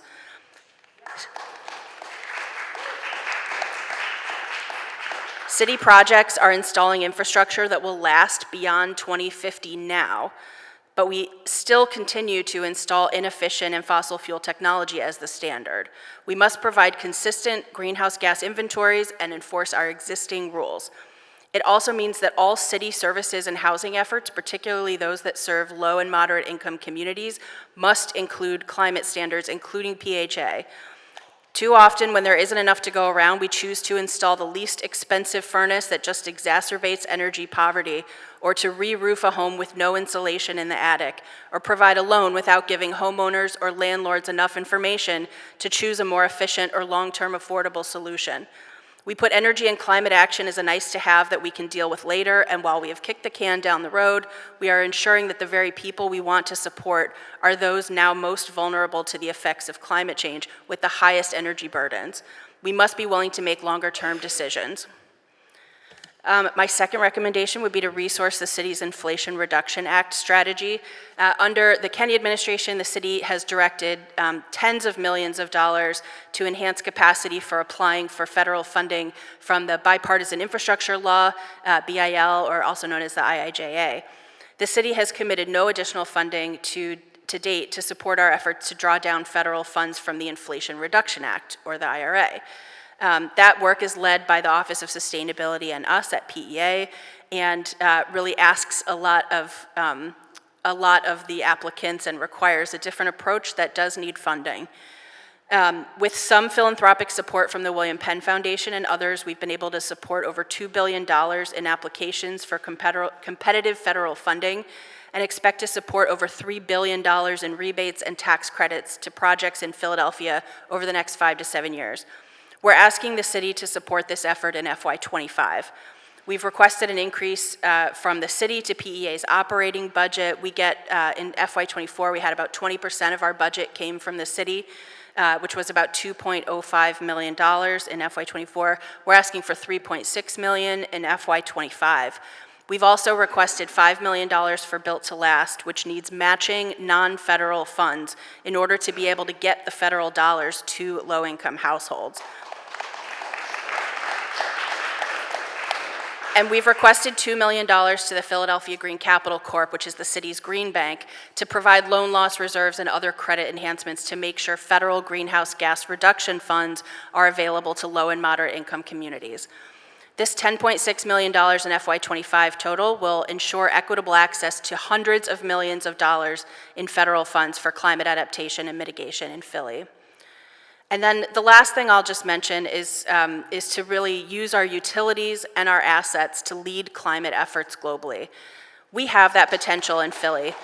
Philadelphia has the largest municipally owned gas utility in the country, PGW, the largest unregulated microgrid in the country at the Navy Yard, one of the largest steam loops in the nation owned by Vicinity, our own water utility with a history of innovation at the Water Department, and a huge municipal government footprint. We have not to date held any of those utilities or assets to any standards for long-term decarbonization. A power council certainly holds. We have an opportunity to lead through innovation, and we have all the ingredients to do so. PGW and PWD are incredible assets to help Philadelphia make this transition, and we must support their critical climate planning, encourage transparency, provide appropriate resources, and hold them accountable. Utilities must share how their planning through 2050 is consistent or inconsistent with the city's carbon neutrality goals. and for the city-owned utilities, require regular disclosure of both progress and risks to their operations posed by climate change. I'm happy to provide further details on any of our programs or on our recommendations following this hearing. Thanks so much for the time today. Happy to answer questions. I'm going to ask that Matt O'Malley from Vicinity Energy join this panel. Professor, we're going to ask you to testify next, but the vice chair has a specific question she wants to ask of Emily right now. After the entire panel goes, then I'm just going to open it up for questions from members of the committee. But Councilmember Landau, Just real please. quick, thanks. You said you're 15% of the way through the street lighting program. Where are you changing those streetlights? We are really hoping this goes through an equity lens. Yes, I love this question because you can see the 2-week look ahead and what's been completed at phillystreetlightimprovement.com. There's an active map that is updated regularly, so you can see everything that's happening. We did a little bit of a start outside of our equity model because we happened to get some fixtures available sooner than others, so we did some pedestrian level fixtures up in the Northeast first. But now we've moved on to alleyways, collectors, and the local roads as well. So you can see we've definitely prioritized communities that have high Vision Zero impact, that have high crime, using a variety of data sets in the city, and then also included other demographic and equity information in that formulation. Real quick, one last question. Approximately, on average, how much does it cost to get a house with the repairs fixed to a place where you could actually start talking about heat pumps and solar panels? Great question. So we do it all at once. When we go into a home for Built to Last, we do a holistic home audit first. So they may have had access to basic systems repair before. If not, we make sure they get that. That's up to $25,000. Built to Last is really Philly's whole home repair program. That state program was designed after our Built to Last program. And so we take that audit and then say, okay, what are all the programs that can contribute some funding to some piece of this? So everywhere we possibly can, we're doing heat pumps and electrification. The average home is getting somewhere on the order of $50,000 to $60,000 across multiple programs. We subsidize that with various different funding sources at about $15,000 per home, and that gets them both electrification and solar. Emily, we'll just keep going, right? I think we're kind of rolling, and then we'll let the next two panelists testify after that. Chair recognizes Councilmember Landau, then Councilmember Young. I'm done. Me, Lozada. Oh, Councilmember Lozada, then Councilmember Young. I'm sorry. It's the L's. Thanks, Phillips. My question is, I understand that you said we could see where these units are being changed online. Is there a way for us to see it district or by district, right? And Sure. Is there a report that you can get to us so that we can see exactly where it's being changed, when, what's the progress, right? What's next? So that when we're out in neighborhoods and people are saying, hey, Councilwoman, it's really dark out here, how can we get our specific block on the list to be changed? I'd like to see it broken down that way better. And then as these structures, as we see or receive calls that the light on the block is out or that the light on the alleyway is out, are we trying to be as proactive as possible to not just go service that light and replace the bulb, but actually remove the structure, because we know that eventually all of them have to be changed anyway? So are we kind of killing two birds with one stone, or are we just kind of putting a Band-Aid on it until we get to that location? Yeah, great question. So so yes to your first question, we will make sure that we get you a district layer in our GIS system so you can see exactly just for your district what's happening and when. And if you're ever like going out to a specific neighborhood and you want us to sort of run some data for you, just let us know. We're here in City Hall, 566. You can always find us. So that's the first thing. Secondly, great question. You would still report that to the streets department for now until we're sort of through this process, which, you know, we've got another 18 plus months on construction. But until we're through it, you know, everything won't be replaced. In cases where, and streets is continuing their normal process for this. They do have some LEDs in stock, but they're a whiter color than what we selected for this project. In Kensington, there's a lot of those white lights out there, so they might deal with them with that existing inventory, but it really depends on the situation. So if you do have an issue and it seems like you're not getting what you're looking for from streets, let us know and we can make sure we talk to the project team and we can shuffle things around if we have to. Thank you. Chair recognizes Councilmember Young. Thank you. You mentioned that the priority for the replacement of the street lights are based on Vision Zero. Is that correct? Is there any flexibility on prioritizing certain communities? Because for certain areas in North Philadelphia specifically, it's not Vision Zero that those constituents are more concerned with, but it's more of a safety issue, right? And so Vision Zero, may not have taken the safety of that community into account when determining when these lights should be replaced. And so is it possible that we can change some of the metrics on determining when certain lights are being replaced in certain areas, certain communities? Yeah, absolutely. So the formula that we use to determine the ordering is three things. It's Vision Zero, nighttime crime instances, and then other demographic and income information. So we're prioritizing the districts and the parts of those districts that sort of meet all of those three criteria the most fastest. And so there's a lot happening right now in the 5th, 7th, and 3rd, as well as lots of other parts of the city, but we've got multiple crews out there at once moving forward as fast as we can. So if there's a particular part of the district where you're seeing issues that just can't wait, just let us know and we'll do our best. We tried to take into consideration council member feedback as well as we were putting that together. So yeah, if there's something especially if something has changed, but even if it hasn't, sort of reach out and let us know if there are hot spots. Yeah. I would just ask that the metrics be, kind of reversed and to have nighttime crime be up the top. Yeah. That should be at the top of the list. Yeah. Then, yeah. Thank you. Understood. Thank you. It seems like you have some charges here for us. I'm reading your testimony, and you closed out with some good recommendations, specifically talking about council and our authority to look at PGW, the Navy Yard, and other places that aren't necessarily regulated.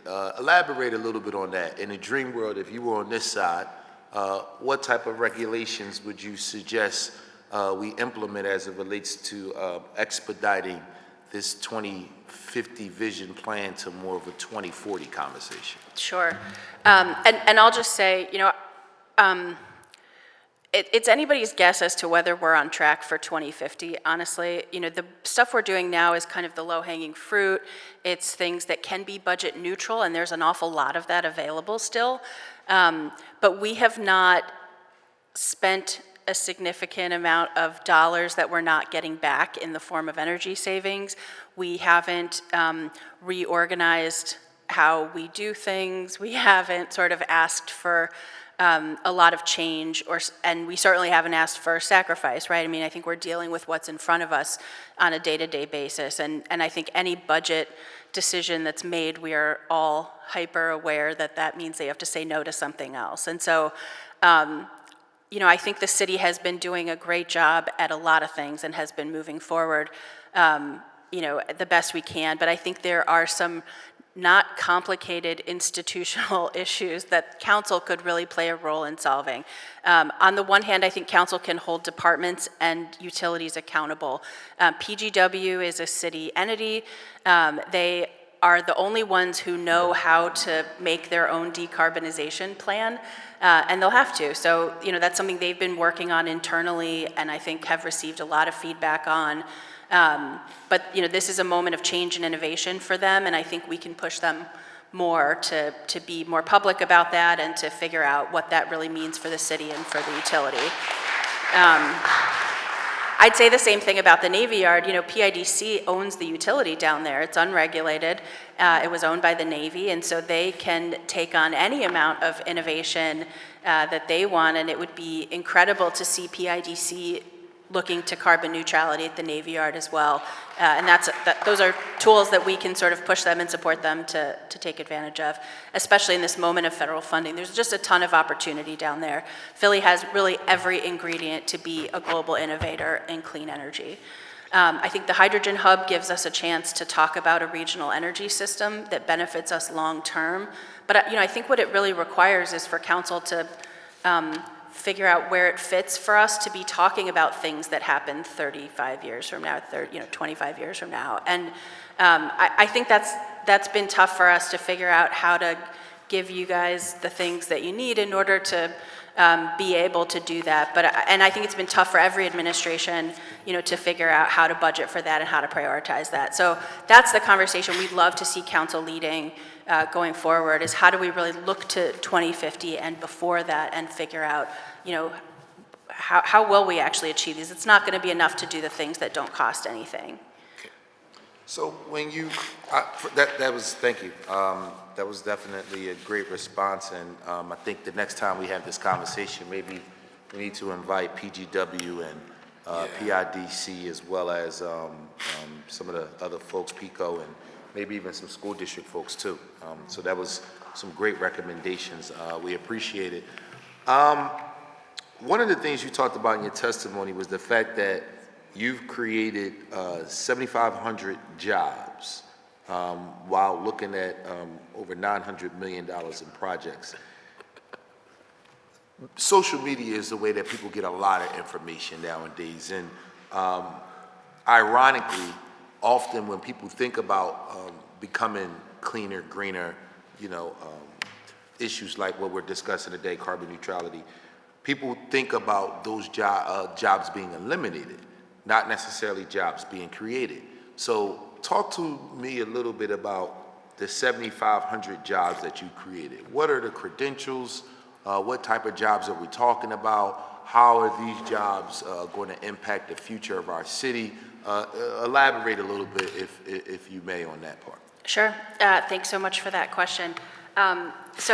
Every time we run a project or a program, we're looking at who the contractors are attached to that project and how are they hiring and how do they scale up in order to meet the needs of that project.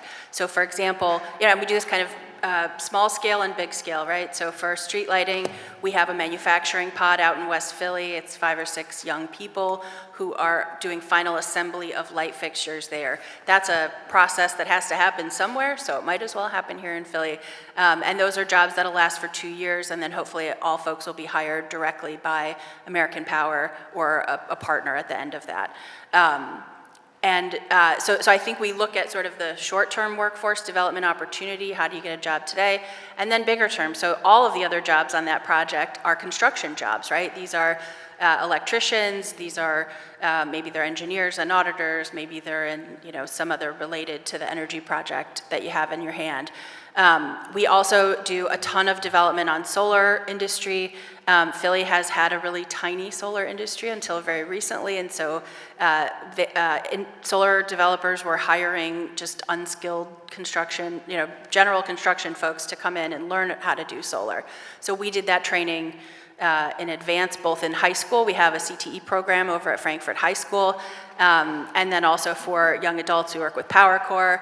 For folks that are returning citizens, we work with adults at ECA in Kensington, doing training for both residential construction that feeds right into Built to Last. So we've really looked at this kind of as a closed loop. The more we can create demand for labor, the more we can fill those positions with folks from our own communities that are historically don't have access to this industry and are underemployed.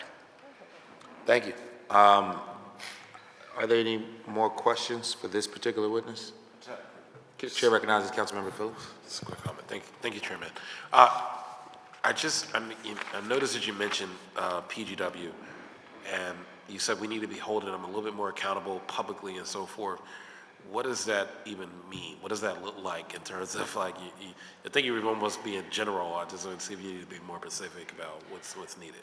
Sure. So I don't want to make the mistake of prescribing the actual steps I think PGW needs to make, because what we need to see from them, and also from the water department, honestly, who does wonderful things and lots of efficiency work, but has so much further to go. From both of them, we need to see what does their 2050 decarbonization plan look like? Are they on track? Are they meeting the city's goals? Are they looking at the risks associated with climate change to their own operations? And if so, what are they doing about it? And I think we get kind of lost in the conversation of like, okay, this is for example, a capital project, and these are the steps that we take to execute this capital project. But and maybe we talk about climate later, we have to start talking about it earlier, so that it's part of the planning process and the design of the work that they do. And PGW, I think, is a great example of the potential for innovation. The water department produces a lot of biogas at the moment, and there's potential. I know there were questions earlier about composting. There's potential to do so much more with the resources that we have, and we just so happen to have a gas utility here that knows how to get the most out of biogas and to turn it into things that are actually valuable for people. So we can be working together across utilities as well. And I think as far as the accountability, we have the Gas Commission, we have PFMC for PGW, but we're not often asking about climate, and I think that's where council could be really helpful. Well, thank you. Well, thank you, Emily, for your testimony. I think you've gotten everybody in trouble today, right? PGW, Navy Yard, PICO, water, schools. No, but I think, again, when we first started the conversation, the overall purpose was to explore where we are as it relates to our 2050 goals and to see if we can expedite that. And I think you've given us a lot to think about, as well as a lot of tasks, because at the end of the day, I'm joking about these departments, but we're serious about the citizens of Philadelphia. So we want to make sure that we're doing our part as a legislative body to hold the proper partners and organizations accountable so you can do your job, right? Because that's what you're authorized to do, to put us in a position to make sure that Philadelphia is as healthy as we are advertising. So, Emily, your testimony, but more importantly, your work as the executive director of the Philadelphia Energy Authority is very much appreciated, and we will definitely have part 2 of this conversation and invite a few more folks out so we can make sure that we're all moving in coordination and unison with one another, because I'm hearing that's the only way we even meet this 2050 goal, let alone try to move it up to whatever years we may be able to. So with that being said, again, Emily, thank you so much. We appreciate it. I'm going to ask that Rob and Matt both testify now. Rob, you've been here. Please state your name for the record. You may begin with your testimony. Matt, immediately after Robert, we're going to ask that you state your name and begin with your testimony. And then members of the committee will open it up for questions for both members of this particular panel. Professor, you're up first. Thank you for your patience, and good morning. Good morning. Thank you, Mr. Chair. My name is Rob Cooper, K-U-P-E-R. Esteemed members of the City Council, thank you for the opportunity to speak today and provide context for the city's progress on its carbon neutrality goals. The history of climate planning in Philadelphia is extraordinarily impressive. Citizens of Philadelphia are fortunate to have so many people in offices working for them on this issue, including the offices of the mayor, sustainability, transportation, infrastructure, and sustainability, the Philadelphia Water Department, and the Philadelphia Energy Authority, among others. Moreover, Philadelphians are fortunate to have you council members taking climate change, sustainability, and above all, an equitable transition seriously.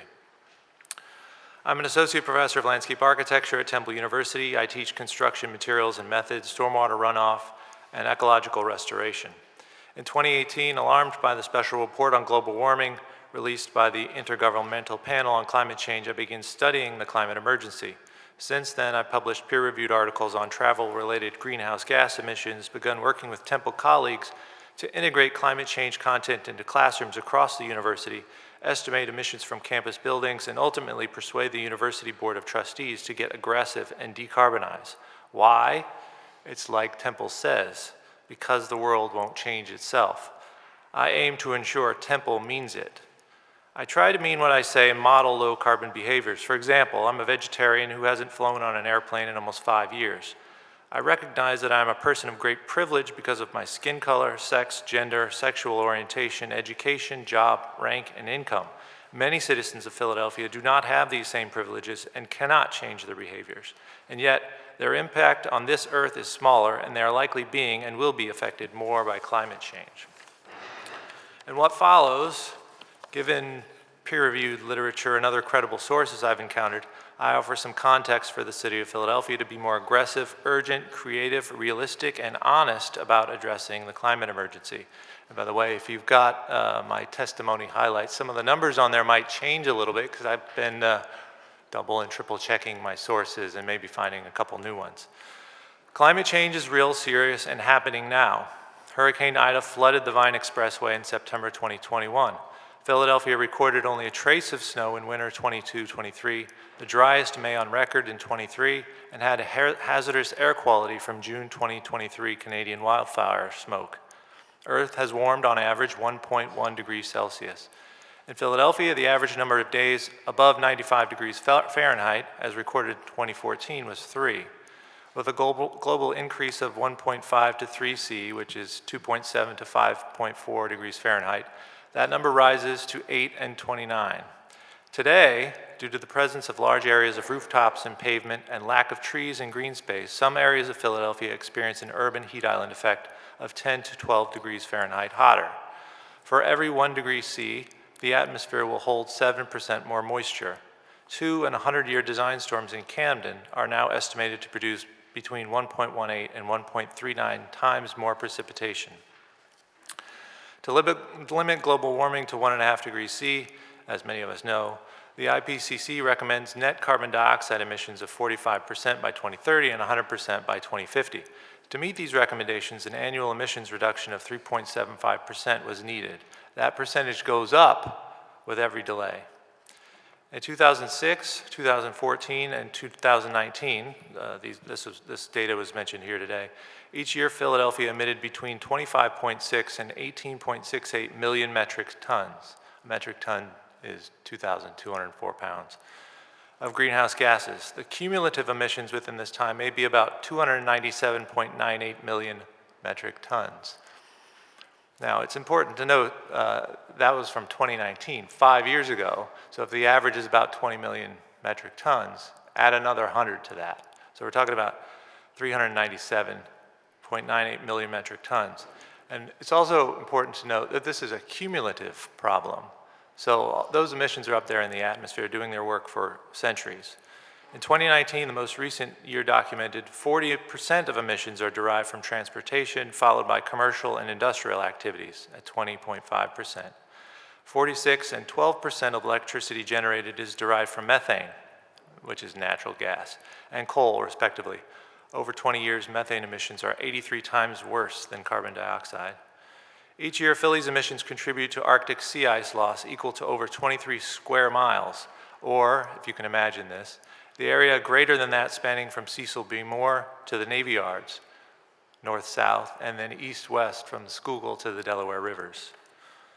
Philly's emissions may contribute to over $16 million in labor productivity losses elsewhere in the world, primarily in equatorial regions, due to elevated temperatures and heat exposure. That's at 81 cents per ton, adjusted for inflation. The social cost of carbon, the burden of emitting placed on society equals between $51 to $185 per ton. For every 4,434 tons emitted, one temperature-related death will occur between now and 2100. Again, remember those figures of what Philadelphia has emitted. For a 50% chance of limiting global temperatures to 1.5 C, we humans have a carbon budget of 250 billion tons. Given global and Philly populations and Philly's 2019 emissions, Philly has 2.38 years of this carbon budget left for the indefinite future. For a 50% chance of limiting warming to 2 degrees C, we have 1,200 gigatons or billion tons and 11.45 years. The quantity of carbon dioxide in the atmosphere, which is, as of January, 422 parts per million, is comparable to the Pliocene 4 million years ago, when temperatures were 7 degrees Fahrenheit warmer and sea levels were 16 to 82 feet higher than today. The warming associated with this increase in atmospheric carbon dioxide will continue until emissions stop and is not reversible on a timescale of at least 1,000 years. Carbon neutral and net zero goals, like Philadelphia's, assume that the quantity of emissions is equal to the quantity removed from the atmosphere using technology or nature-based solutions. 2050 carbon neutral and net zero goals are inherently problematic. Both are not zero. Absolute, real, or true zero must be the goal. Deforestation accounts for 1/3 of cumulative human-caused emissions in the last 2.5 centuries. Burning fossil fuels accounts for 2/3 of those emissions. Nature-based solutions to remove carbon pollution, like that proposed in the Philadelphia Climate Action Playbook, cannot possibly sequester and store carbon dioxide equal to what is emitted, but can serve other worthwhile purposes, like increasing biodiversity, capturing, dispersing, and taking up rainwater, affording psychological restoration, reducing home energy costs, and decreasing the urban heat island effect and cooling neighborhoods. Technological solutions to carbon pollution are problematic. Carbon that has been captured and stored underground may not stay there, and it expands. Direct air capture now costs $750 to $1,000 to remove 1 metric ton of atmospheric carbon dioxide. It's cheaper to pollute than it is to extract it from the atmosphere. Neither of these technological solutions has the potential to remove 36.8 billion tons of carbon dioxide that humans collectively emit each year. Green stormwater infrastructure can help with more frequent intense storms and the volume and velocity of rain that falls from them. They increase biodiversity, clean stormwater runoff, and contribute to human psychological restoration. However, some forms of GSI have net positive carbon footprints over 30 to 40 years and rely upon mining and extraction of sand and aggregate to function properly. Electrifying everything with solar, wind, and geothermal powered energy is a worthwhile goal. Besides potential challenges related to intermittency, storage, and transmission with some of these energy generation sources, some, like solar panels and wind turbines, have lifespans of 25 years and require extraction of rare earth minerals that are not realistically, as of today, recyclable. The demand for steel, concrete, and aluminum needed to build this infrastructure, one study reports, will be substantial. Electric vehicles, which we've heard some about today, also rely upon extraction of rare earth minerals. The quantity of materials such as copper, lithium, cobalt, vanadium, and nickel to replace 1 generation of internal combustion engine cars with EVs exceeds reported global production and reserves. Also, geopolitics will likely play into accessing these materials. We must move away from fossil fuels now.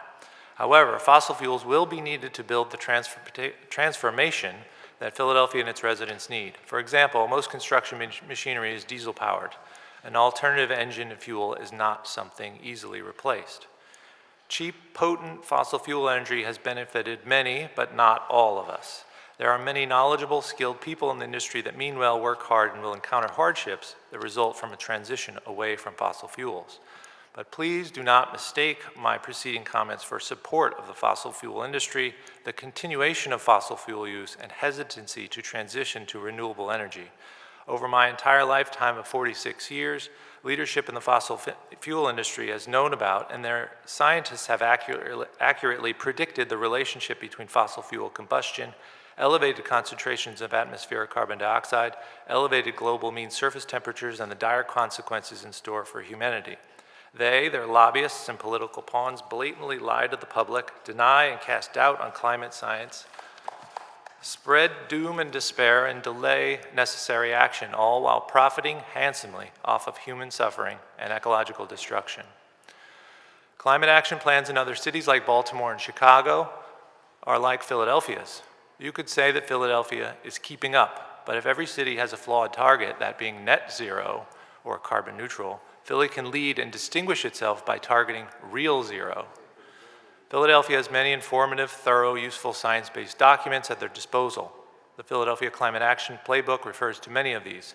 Based upon my review of some of the content, and I probably would have more to say with a more detailed review, I hope future actions will include the following: to focus on infrastructure for a hotter, wetter future, including trees, pools, splash pads, cooling centers, parks, various other roofs, be they green, which many people know about, brown roofs and white roofs, rain gardens, and other green stormwater infrastructure.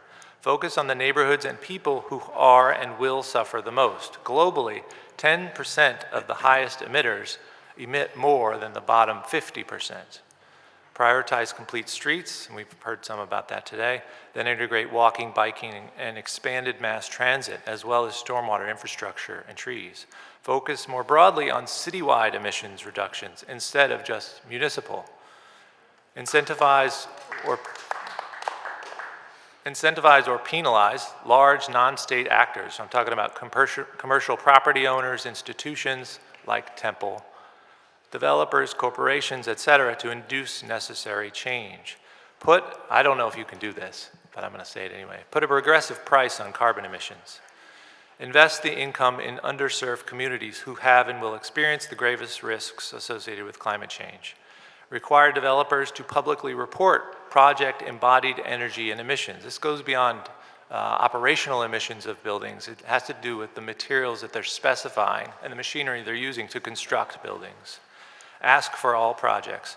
Will this contribute to the urgent transformation of Philadelphia that is needed, or will it perpetuate the status quo? Target 100% replacement of infrastructure and utilities at end of life with electric only. A massive PR campaign, much like Chairperson Phillips or Councilmember Phillips was suggesting earlier, I think is needed to educate and garner support for unprecedented rapid changes. And I've got 3 more points here. The transformation that is necessary to achieve a sustainable Philadelphia will take time we don't have because of a 40-year delay and immeasurable inertia. Further, the transformation requires time because unanticipated challenges await. We will make and must learn from our mistakes.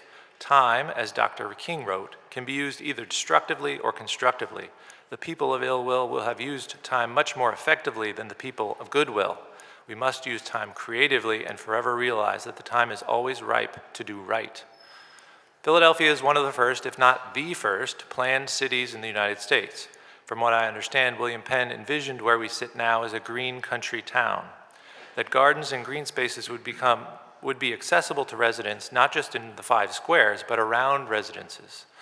We cannot achieve Penn's vision without first having reached this point. Now Philadelphia must model how to become a green country town. Imagine the vacant lots in Philadelphia as opportunities for residents to grow forests, food, and community. Imagine an empowered, independent citizenry of liberty. I can, and I hope you can too. Change is coming. It will be uncomfortable and disruptive. Let's not deny it. Publicly confront the change. City Council must use every lever at its disposal to perform unprecedented acts, influence positive change, and protect the citizens of Philadelphia. Thank you.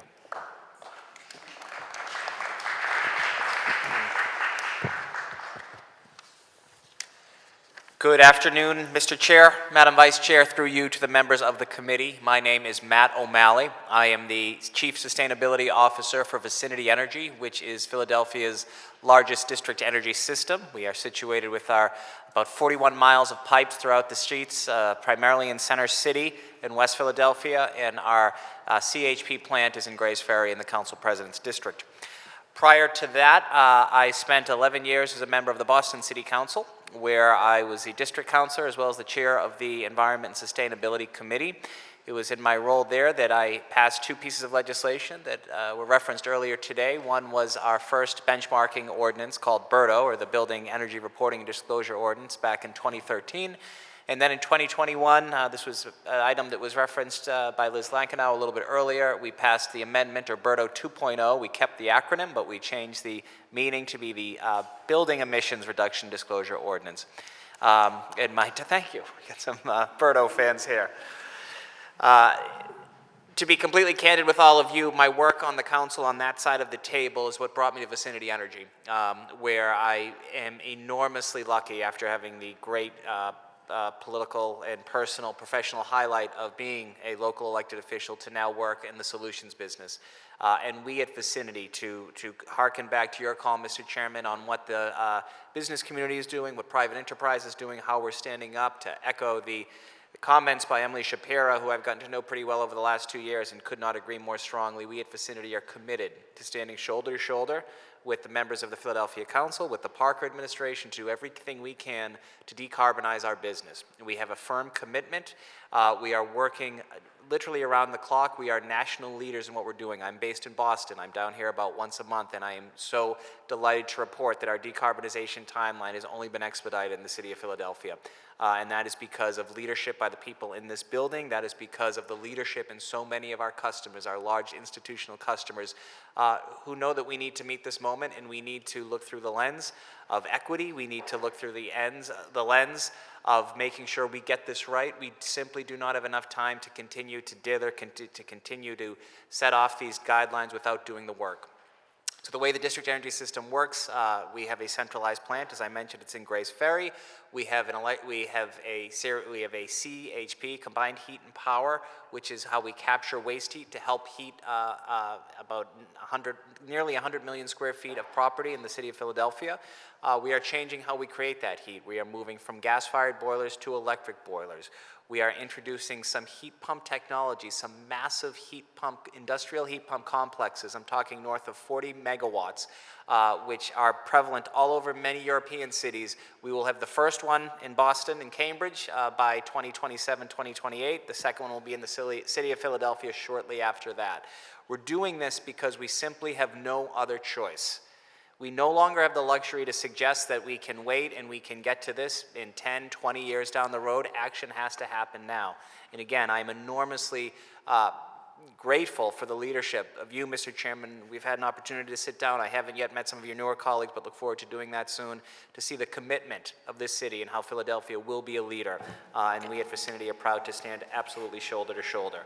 So I wanted to keep my testimony brief to answer any questions you may have, and I know we're going to hear from some wonderful folks behind me as well, but I came down just for this specific hearing because of its importance and to again reiterate the commitment that our company has as a neighbor and as a leader in this great city.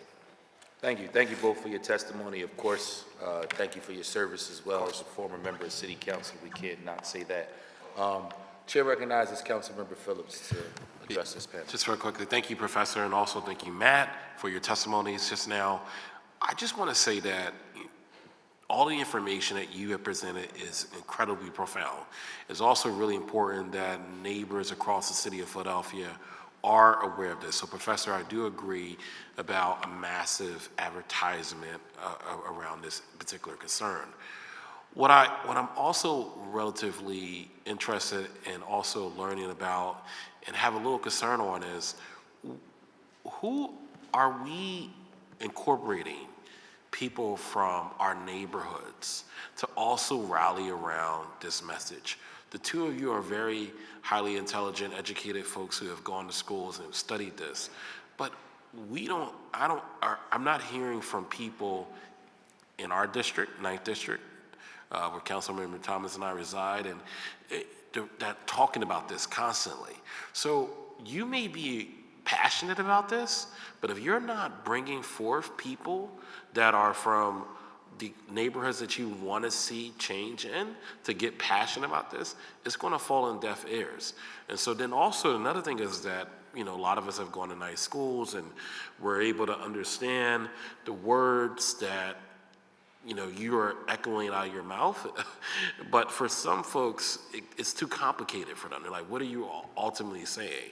So how do you finding ways to break this down on a little bit more elementary school level is going to be really important if we're going to do a little massive campaign around this. So these are things I just wanted to ask, are you have been working or considering? If I may first, I appreciate the question, Council Member, and could not agree with you more. I think people care about climate issues, but at the end of the day, your constituents, my former constituents, it was having safe streets, it was having good schools, it was making sure that they could get groceries on their table every week. And a former colleague of mine and someone who was a partner in environmental initiatives, and now she's in the Congress, Ayanna Pressley, would always say, those closest to the pain should be closest to the power. And I think that really has to be part of how we look at and how we communicate about environmental initiatives. When we did Birdo, one thing that I think set us apart from a lot of other municipal decarbonization bills is we created an advisory board. We made sure it was rooted in community. One aspect of Birdo is that we assess a fine of $234 for every metric ton equivalent of CO2 to incentivize businesses to basically offer a penalty for those who don't comply. And that money that's collected, we haven't collected anything yet because 2025 will be the first year, but it's been seeded by our mayor with about $3 million. That money that's collected is going to go directly back into community, and it's going to make a better economic case. Why does it make sense to plant more trees? Because air quality is better. We are all so acutely aware of so many respiratory issues, particularly in light of the pandemic, and the fact that neighborhoods without as many trees see higher rates. So how do we make that public health case? How do we make the economic case? One of the reasons why I support the Green New Deal is that it's been made very much a jobs bill, and that's one way that we need to talk about these initiatives. That's how we have to talk about making sure that our young people in school have the skills that they need to go on and to join the green workforce. We're a proud union shop in the city of Philadelphia. We have good paying jobs. We're always looking for new talent, particularly as we make this transition. So how do we, and it's incumbent upon us in business, to make a better economic case to get people interested in this. And it's also meeting people where they are. When we have these conversations, Berto passed in large part because I had announced I wasn't seeking re-election. Our mayor at the time, Marty Walsh, was tapped to be labor secretary, and we had 4 members of the council who were all running for mayor, not unlike what you all went through last year. And I said, we're going to pass this. This is something that we need to do together. We need to engage people. Not everyone will agree with us. I am a firm believer in particularly in crafting legislation. We should never let perfect be the enemy of the good, so we need to talk to folks. We need to make sure that some aspects of it are non-negotiable. I would never suggest that you all would compromise the needed action and the urgency of this moment, but meet folks where they are, talk to them, engage other folks so it's just not the same people who live and breathe this stuff every day. We need to build a broader, more reflective coalition on climate issues to actually get traction. Thank you. I don't have anything to add. I agree with both of you. One of the things that was said in the testimony thus far was something that kind of struck my attention. It was said that each year, Philadelphia's emissions contribute to the Arctic sea ice loss equal to over 21 square miles. Help us understand that in specific. So when you're talking about the impact that our behavior is having, show the correlation between that and some of the issues that we're seeing around global warming and other things that we're impacting by this negligent behavior. So there's been 2 studies that have been published, one first in 2016, one in 2018. Both studies found that there's a relationship, a strong, robust, direct relationship between emissions and Arctic sea ice loss. And what it came out to be is 1 square meter in the winter months and 3 square meters in the summer months. So 3 square meters, if you're familiar with like a sheet of plywood, is 4 foot by 8 foot. That's what 3 square meters is. So with that, I love metrics like this because then I can help visualize and understand the impact of actions. So then it was just a matter of taking the 2019 emissions, I'm trying to find that on my page, and multiplying it out and getting square miles, and then using Google Earth to determine what that means in terms of square area in Philadelphia. And that's 1 mile. So by 2050, they're projecting that September Arctic sea ice would be gone, or Arctic sea ice would be gone in the summer months. What that means is then you're going to get a feedback where the oceans get warmer. Because they're darker, they absorb more solar radiation, and it's going to melt that Arctic sea ice. So the sea levels are going to rise. And of course, as the ocean gets warmer, it also expands. So those 2 processes together are going to increase sea level rise. I'm not sure if I answered your question entirely, but if I haven't, I'd be happy to explain more. No, you definitely did. I wanted you to elaborate on that because in the midst of reading and listening to your testimony, that was a stat that was alarming to me. And I'm wondering, based on some of the things that you've heard today, what can we do to kind of curb the direction that we're going in? Like, what are we doing well? What more do we need to do? I see Emily is still here. She's still on my mind as it relates to her testimony. What could you add to some of the recommendations that she made, and how can we put ourselves in a position to be able to curb the efforts that we're seeing so we're not having this lasting impact on our bodies of water around us? Yeah. Well, I think all the things that I heard today are wonderful, and I would support all of them. They, of course, know much more than I do, especially in terms of policy, which I am fairly ignorant about. What could we do more? The only thing that I think of, I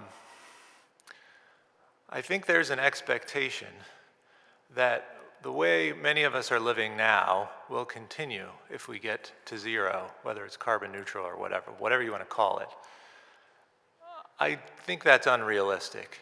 I think some of us, more than others, and again, if I refer back to this kind of statistic of the top 10% of emitters emit more than the bottom 50%, some of us, including myself, have got to use less, want less, waste less, and need less. And that's a very uncomfortable message for people to say and receive, but I think it's a necessity. I can't say much more than that. But some of the things I did mention in Philadelphia, you know, I rode the train in today, and I see a lot of construction going up. And as I teach materials and methods, so I'm thinking about concrete.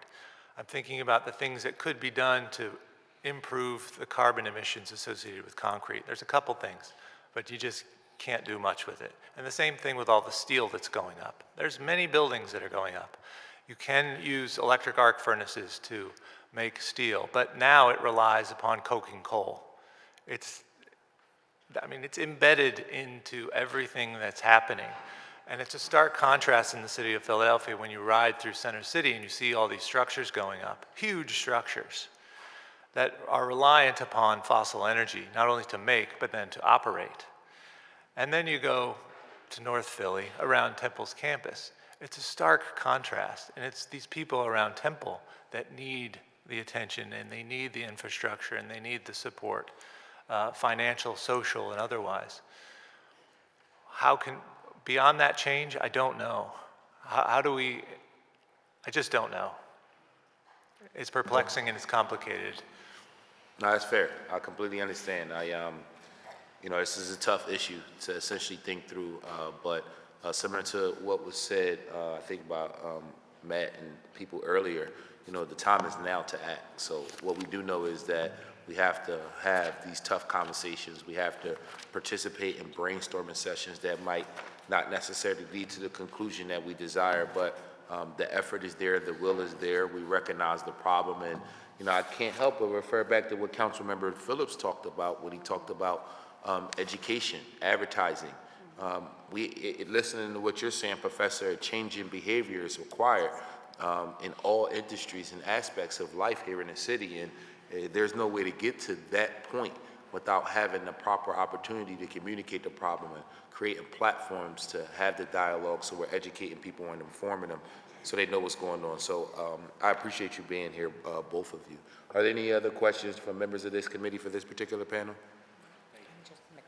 Yep, Councilmember Lozada will close us out with a statement. Thank you, both. Yeah, thank you both for your testimony. I think for me, just looking at some of your testimony, it's alarming because in districts like mine, especially in the neighborhood of Hunting Park, which is considered to have the highest heat index in the city of Philadelphia, there's still a level of connection that we haven't made between what we are seeing or what some of the universities are researching with the community, right? How do we get them to understand that this could be a health issue for them, right? That if we improve or increase the tree canopy in their community, if we change how we treat the environment in their neighborhoods, that we could better improve their quality of life, and that it's a safety issue, right? It becomes, when it's greener and it's cleaner and it's more beautiful, some of those activities that are not in their best interest tend to kind of move away.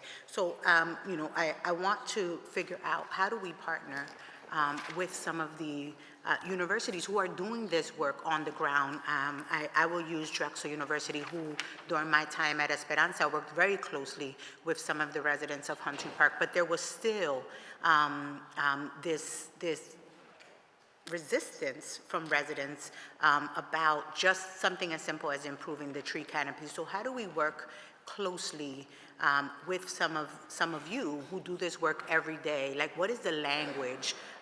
What is the basic information that we need to share with residents to help them understand that this is not just great for the city, but this is directly impacting them and their families on a daily basis. Whatever we can do to be able to just break the language down in a way that they can understand is something that I really want to work towards doing. And then looking at the tree canopy across the city, right? For many years, we planted the wrong trees in certain neighborhoods.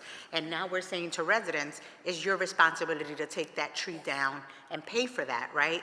How do we change that process, right? How do we look at the heat index in certain neighborhoods, identify where some of those tree structures are, how do we remove them, and then encourage them to plant trees that are better, even though it's going to take 30 years to really provide the canopy that's necessary, but the tree is there. How do we start that process, and how can you all partner with us to make that happen? Well, Philadelphia does have a tree plan, and I think it's quite good. I didn't mention that in my testimony. So there's already, Philadelphia is thinking about it and working on it to increase the urban tree canopy. From what I can recall, the tree canopy did decrease, so we've got to turn that around. And it does require going out and engaging the community and building trust with the community. And figuring out the messages that are most effective in getting them to embrace trees and some of this other green infrastructure that's necessary in order to cool the neighborhoods. And to really emphasize the benefits, educate them. I think generally there's a disconnect for many of us, including my children, with nature. And we've got to emphasize the benefits of it, which are many. And get them to educate and appreciate and really instill some wonder in trees and nature and other aspects of the green infrastructure that will ultimately help them. I would just, if I just very briefly, Mr. Chair, Councilmember, I appreciate the question because I think it is so spot on how we need to talk about these issues. This isn't just about global warming or climate change, although those are important. We need to make a clear and concise connection to public health, to public safety, to job growth and development, and that's how we're going to continue to build coalition. And it's about making sure everyone has a seat at the table. I know I've met some great friends from Power Interfaith. They are a powerhouse in terms of advocacy. We need to include them. We need to include other opportunities, as well as folks in the business community. And at Vicinity, as I mentioned, we're committed, and we'll have the uncomfortable conversations that we need to have to make sure that we are living up and fulfilling both the letter and the spirit of any legislation that could come from this committee or that you all will continue to work on, because it is that important to do so. So I appreciate the question. Trees are one aspect of it. There's so many other ways that we can talk about gas leaks, fixing gas leaks, and how that can have such a profound impact.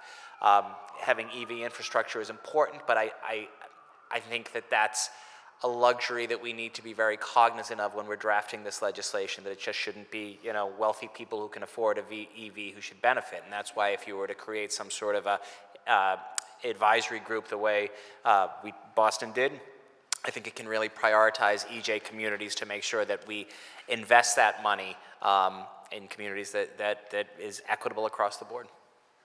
Yeah, thank you so much. I mean, I think that when you start talking to community residents who have so many issues, and you start talking about global warming, or use terms like global warming, there's no connection. They can't make that connection, right? But when we start breaking it down and really telling them on the ground how this is going to impact their daily lives and their families, right? I think that we will get a different reaction, right? There will be more receptive to figuring out how we better protect the neighborhood and the city and the environment in general. So just want to be a little bit more conscious about how we use terms, right? Because some folks can't understand. Language access. And Councilmember just mentioned with language access, right? We need to understand or remember that folks don't always just speak English, and in our city we also have a real digital divide, and so information can't just be accessible online. It has to be there has to be a grassroots effort to ensure that folks are really getting the information in their hands and at their doors. And we have members from the mayor's team that's still here. We appreciate you staying and being part of the conversation so you can listen to some of the concerns that are being communicated. And I think Councilmember Councilmember Lozada just raised some great points that we should consider as we continue to explore this conversation as well as other issues related to our 2050 goals. So I want to say thank you to this panel for testifying. I do want to apologize because the hearing is running it's a little lengthy, but I think that this speaks to the importance of the issue. We didn't start that late, right? Maybe about 11:10, but we've been here well over 2 hours because this issue is that important. We care that much about this issue, and clearly based on the people who are still here engaged in the conversation, you all care too. But definitely thank you to the admin for staying to be a part of our dialogue. With that being said, I would like the clerk to call the next panel to come testify. Thank you both for your testimony and your expertise.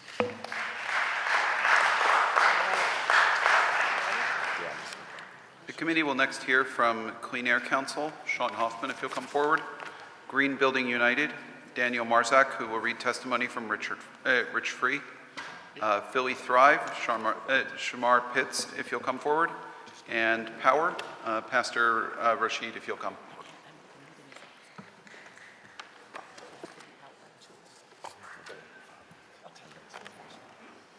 We're going to continue with the same path that we've been on, so we're going to ask all four of you to start by stating your name for the record, and then beginning with your testimony, and once the entire panel is finished, we'll jump right into it. Good afternoon. My name is Sean Hoffman, and I'm an attorney with the Clean Air Council and the Legislative Director for Clean Air Action Fund.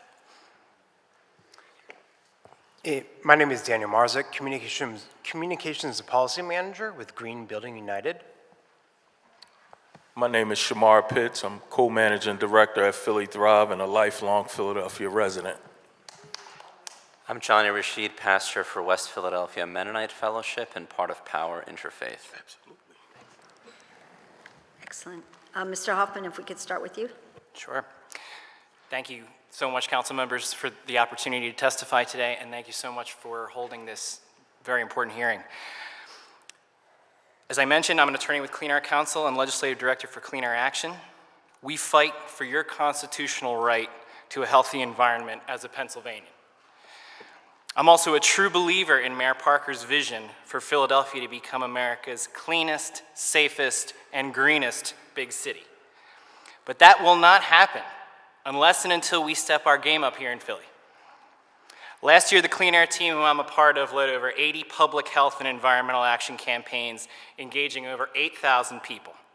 We achieved 10 major legal victories, including at the Pennsylvania Supreme Court, and had 26,000 new users utilize Go Philly Go, an app we designed to encourage fossil fuel-free trip planning via bikes, walking, and public transit. The Clean Air team works on environmental and life-saving public health issues, but today I'm here to talk about climate change. And I think it's important. We've heard a lot of fabulous information and data, and it can get very complicated, and I think it's important to, as simply as possible, sort of discuss what it is here, these problems that we're dealing with. Fossil fuels have literally changed the way the planet functions. The consequences are global and devastating. Philadelphia has made some great strides, and the Office of Sustainability and others who we've heard from today should be commended for that. But we are not on track to become the cleanest, safest, greenest city. This is the city of brotherly love. And we've addressed this already today. We need to show that love to every Philadelphian, particularly those who live in neighborhoods hardest hit by the effects of climate change. The primary driver of climate change, just so we're clear for the record, is fossil fuels, including coal, oil, and fracked gas, also known as natural gas. To get energy from fossil fuels, we burn or combust them. Every time we burn fossil fuels, they release emissions that cause climate change and harm our lungs, even if we can't see them. Every time you turn your natural gas burner on in your kitchen, that releases emissions into our homes that are bad for our lungs and bad for the planet. There is no such thing as a clean-burning fossil fuel. Full stop. It's simply a question of how dirty they are when we burn them. Extracting, transporting, and processing them is also very dangerous. A town about 100 miles west of here has been on fire since 1962, Centralia, Pennsylvania, thanks to the coal beneath it. And I'm sure everyone here has heard of the East Palestine train derailment and public health disaster that was, as President Biden recently described it, not an act of God, but an act of greed. And we've also talked about plastics here today, which is inextricably linked to fossil fuel use. Most plastics are derived from petroleum, from oil. It is also an immense problem that is totally connected to our use of fossil fuels. The damaging impacts from climate change, as we've discussed today, are not hypothetical. We have already seen what that looks like here in Philadelphia. Philly went almost 2 years without decent snow, then 60 degrees in February. And just this past weekend, it was unseasonably warm. We see heat records summer after summer, and we know what follows. Climate change causes annual flooding that we once considered a once-in-a-century event that now happens almost yearly. The Delaware River is expected to rise as much as a foot within the next 25 years. And these impacts are felt most by those who live in historically disadvantaged neighborhoods, who also cannot afford to relocate or protect themselves from heat and flooding. Neighborhoods like Cobb's Creek, Point Breeze, Strawberry Mansion, and Hunting Park are among those most vulnerable to heat in Philadelphia, with some of them showing heat 22 degrees higher than other parts of the city. 22 degrees. Eastwick, Germantown, Manayunk, and East Falls are some of the most vulnerable neighborhoods in Philadelphia to flooding, but that list will likely grow as the river levels rise. Voters under the age of 40 view climate change as a bipartisan issue. With each election cycle, millennials and Gen Z make up a greater proportion of the electorate, and nowadays, most of us are concerned about climate change and the state of our environment. Elected officials who do not keep up risk getting voted out. Our city's goal is to hit carbon neutrality by 2050.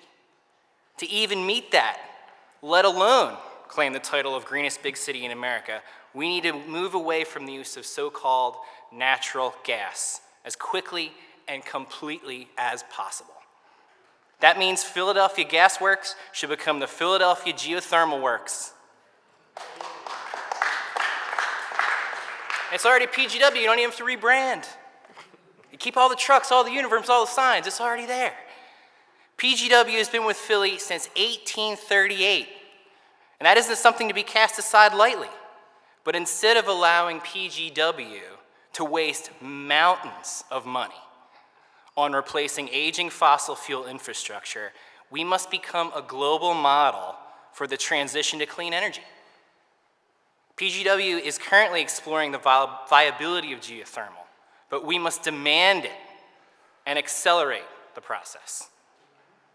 Every new gas line installed, and they're being installed as we speak, pushes us further from our goal and invests more money in dirty fossil fuels.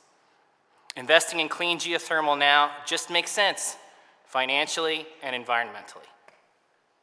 Philadelphia also needs to lean into building energy efficiency and electrification to reduce our emissions, save money, and become more climate resilient. And that's something that we've heard a lot of great info about already today. Something I like to say a lot is the cheapest and cleanest energy is the energy we never have to use. Helping homeowners with new windows, better insulation, and energy-efficient electric heat pumps would go a long way to lower Philadelphians' energy bills and more efficiently heat and cool our homes, all with less indoor air pollution. It's been mentioned earlier, we've got an old housing stock here in Philly, and we love our old buildings, but they are drafty. We could do a lot to fight climate change just by insulating our homes. And thanks to the federal tax credits from the Infrastructure Investment and Jobs Act and the Inflation Reduction Act, there are more incentives for energy efficiency than ever before, ever in American history. Philadelphia should help its residents tap into those resources, especially in the most vulnerable parts of the city. And it's great that we've already had some good discussion on how to do that. Meeting the challenges of climate change is extremely difficult. And as has been said, we've hit the low-hanging fruit already. We're at a point where major leadership is required and tough decisions have to be made. But it's now or never. And Philadelphia, as I said before, absolutely can be the cleanest, safest, greenest big city in America. We're a world-class city. We all know that.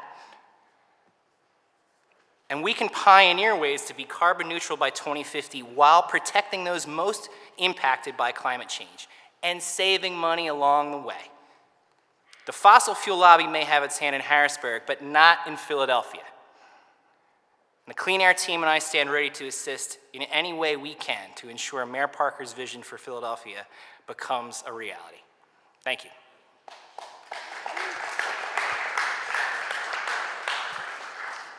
All right, good afternoon. Thank you, council members Thomas and Liddell. Can you, just real quick, will you restate your name before you speak? Thanks. Absolutely. For the court reporter. Thanks. Thanks. Daniel Marzik, Green Building United. My name is Daniel Marzik, Communications Policy Manager for Green Building United.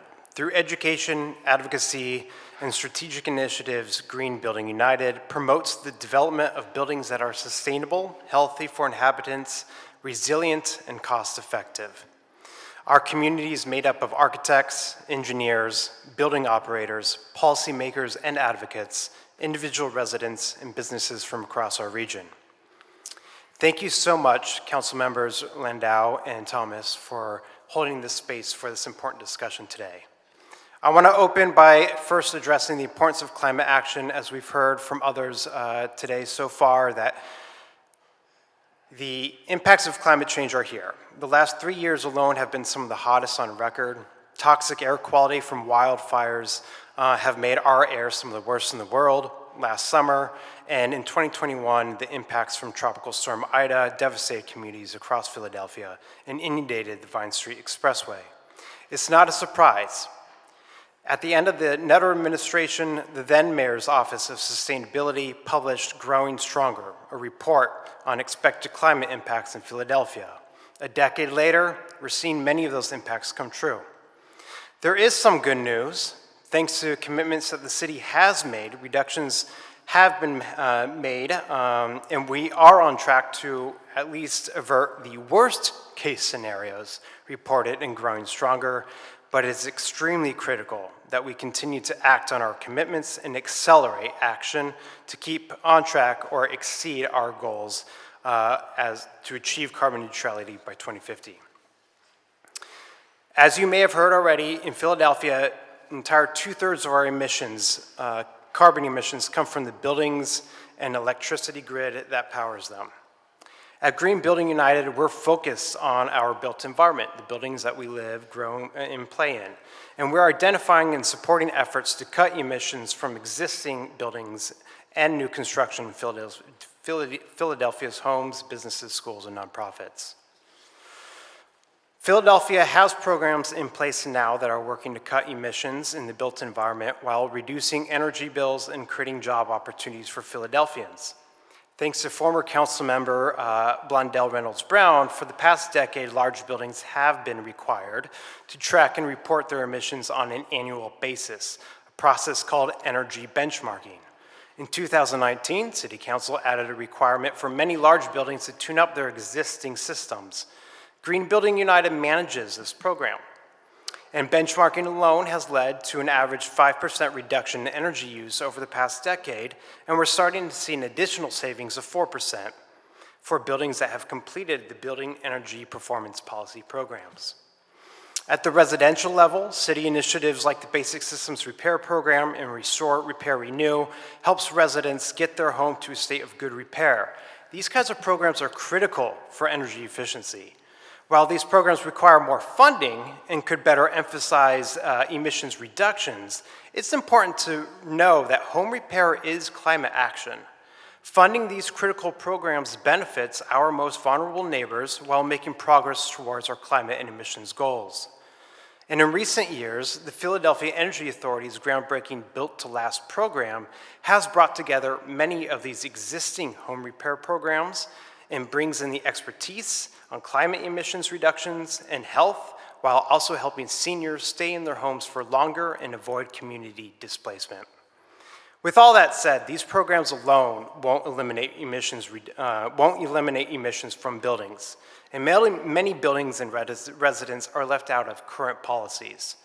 We need to accelerate this action to meet our climate goals and ensure Philadelphians benefit from a clean energy transition that results in good-paying, family-supporting local jobs, affordable housing, and a better quality of life for all residents. Now is the time to be talking about decarbonization in Philly. We have a new mayor who has renewed pledges to meet Philadelphia's climate goals and a dedicated leadership in City Council who's ready to resource this work and make it possible. We also have the Biden administration making the most ambitious investments in climate action in history via the Infrastructure Investment Act and the Inflation Reduction Act. This funding is just beginning to reach Philadelphia, and over the next 10 years, we'll make it possible for city businesses and residents to accelerate action on climate to meet the goals set forth by the city of Philadelphia. We do applaud Mayor Parker's commitment to upholding and meeting Philadelphia's climate goals. We agree with the mayor when she calls on city leaders to work together and take an all-of-city approach to accomplish our goals, including climate action. It will take concerted efforts from both the private and public sectors to achieve carbon neutrality by 2050.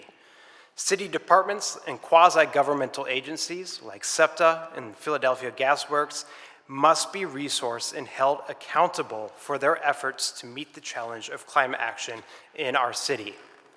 As Mayor Parker has said, if it's not in the budget and it's not someone's job, it won't get done. Over the next month, we look forward to reviewing the Parker's administration's budget and meeting with council members and staff to encourage further investment in climate action in key departments, including the Philadelphia Office of Sustainability, Department of Licenses and Inspections, Philadelphia Housing Development Corporation, and the Philadelphia Energy Authority. We're also convening conversations with private and public sector partners today, in fact, around the next generation of building performance policies, building on the great work that is already in place while recognizing the imperative to move quickly to ensure we are playing our part in cutting emissions to help realize the benefits of a cleaner, greener, and more sustainable future for all Philadelphians. I would like to close on two themes to keep in mind as City Council pursues further action on climate in Philadelphia. The first one is providing regulatory certainty. Increasing the ambition of climate programs seems daunting, but one message that we have received at Green Building United from members of the building community and others is that they are seeking regulatory certainty. The writing is on the wall. They know they need to reduce their emissions. They need guidance from city government. Giving building owners clarity on how Philadelphia intends to meet 2050 targets will help them plan ahead and make smart investments. The second point, job creation. For almost a decade, Philadelphia Energy Authority has been tracking job creation through their energy campaign. They set a goal of creating 10,000 new jobs, and as you heard earlier, they're on track to meet that goal or exceed it. Thinking about all the work that's still left to do in this important area, think of all those potential jobs just waiting to be created, and each and every one of those needs and should be done by Philadelphians. Thank you so much for your time, and I appreciate the opportunity to be here. Thank you. Yes. My name is Shamar Pitts, and I want to apologize anyway before I even get started because I'm really excited right now from all the testimony that we heard and how important this hearing is and the history of our city and sometimes I can't contain my excitement, right? So you might see that, right, while I'm sitting here talking, right? I'm a lifelong Philadelphian, and I'm the co-managing director of Philly Thrive. Philly Thrive is an environmental and housing justice organization that represents hundreds of Philadelphia residents, mostly based in Grace Ferry, but not limited to Grace Ferry. We worldwide, we'll help people anywhere. Grace Ferry is an environmental justice community in all senses of the word. We are in the 97th percentile in the entire country for rates for asthma, and we have a greater than 26% chance of being severely affected by flooding over the next 30 years. The majority of residents are low income, with a significant percentage of senior citizens, populations who are most at risk in the face of climate disaster. And our community was poisoned for decades by the East Coast's largest oil refinery. According to the city's climate action playbook that you all wrote, buildings and industry account for 75% of Philadelphia's carbon emissions. 75%.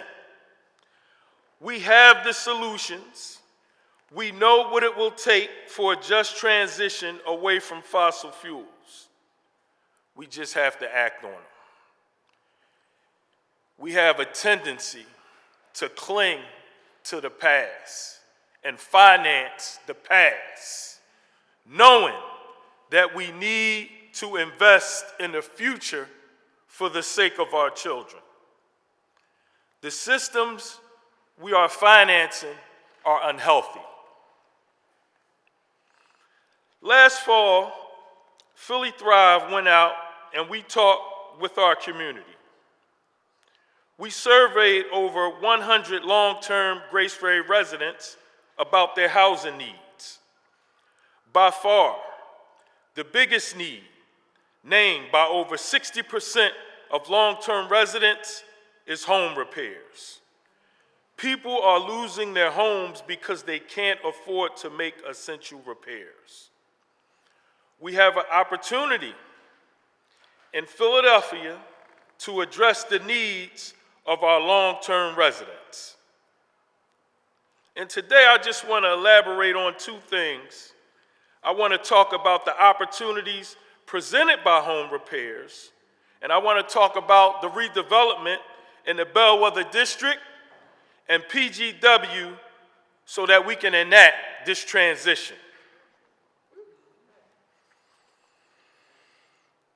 We have an opportunity in Philadelphia to address the needs of our long-term residents and keep them in their homes, and meet the city's carbon neutrality goals at the same time.